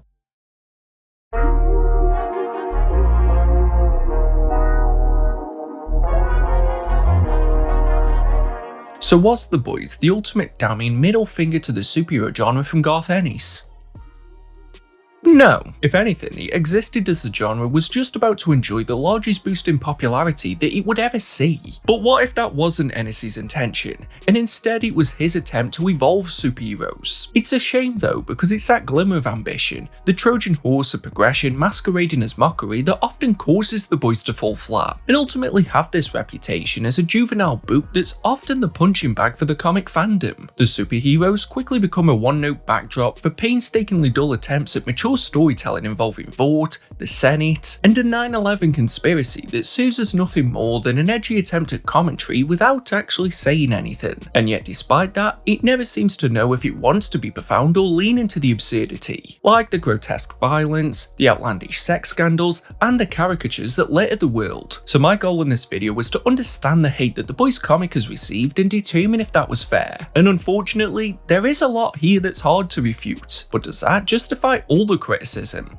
I don't think it does, but a large part of this hate has come as a result of Amazon Prime bringing The Boys to an audience that likely never would have heard of it before. And let's address the elephant in the room. The show deviates massively from Ennis's original. The book does take a while to find its feet. I didn't really engage with it until around the halfway point. Entire characters are absent or replaced, and I think it's clear that there wasn't a concrete plan from the beginning. But during his statement back in 2007 when Wildstorm originally cancelled The Boys, Ennis mentioned that the series had originally planned to run for 60 issues. And I wish I could sit here and act like this is some huge got you moment that brings my whole argument together, but you know what, plans change. But why I bring this up though is because it's proof that there was some form of a plan from the very beginning, which is even more disappointing as the overall series seems to contradict that. So what was the original 60-issue plan? Was this it and it just needed more time? Or worse, was it just that Ennis had an issue number goal in mind and just thought he'd figure it out along the way? Questions like these help me understand why some of the hate aimed at The Boys is genuine. And if you wanted more of the world from the TV show and picked the comic up and this is what you got, I can understand why that disappointment would lead to hate. But how's that fair? Like, yeah, it is natural to draw comparison, but much like how I can appreciate that the Kick-Ass movie built on what the source material gave it,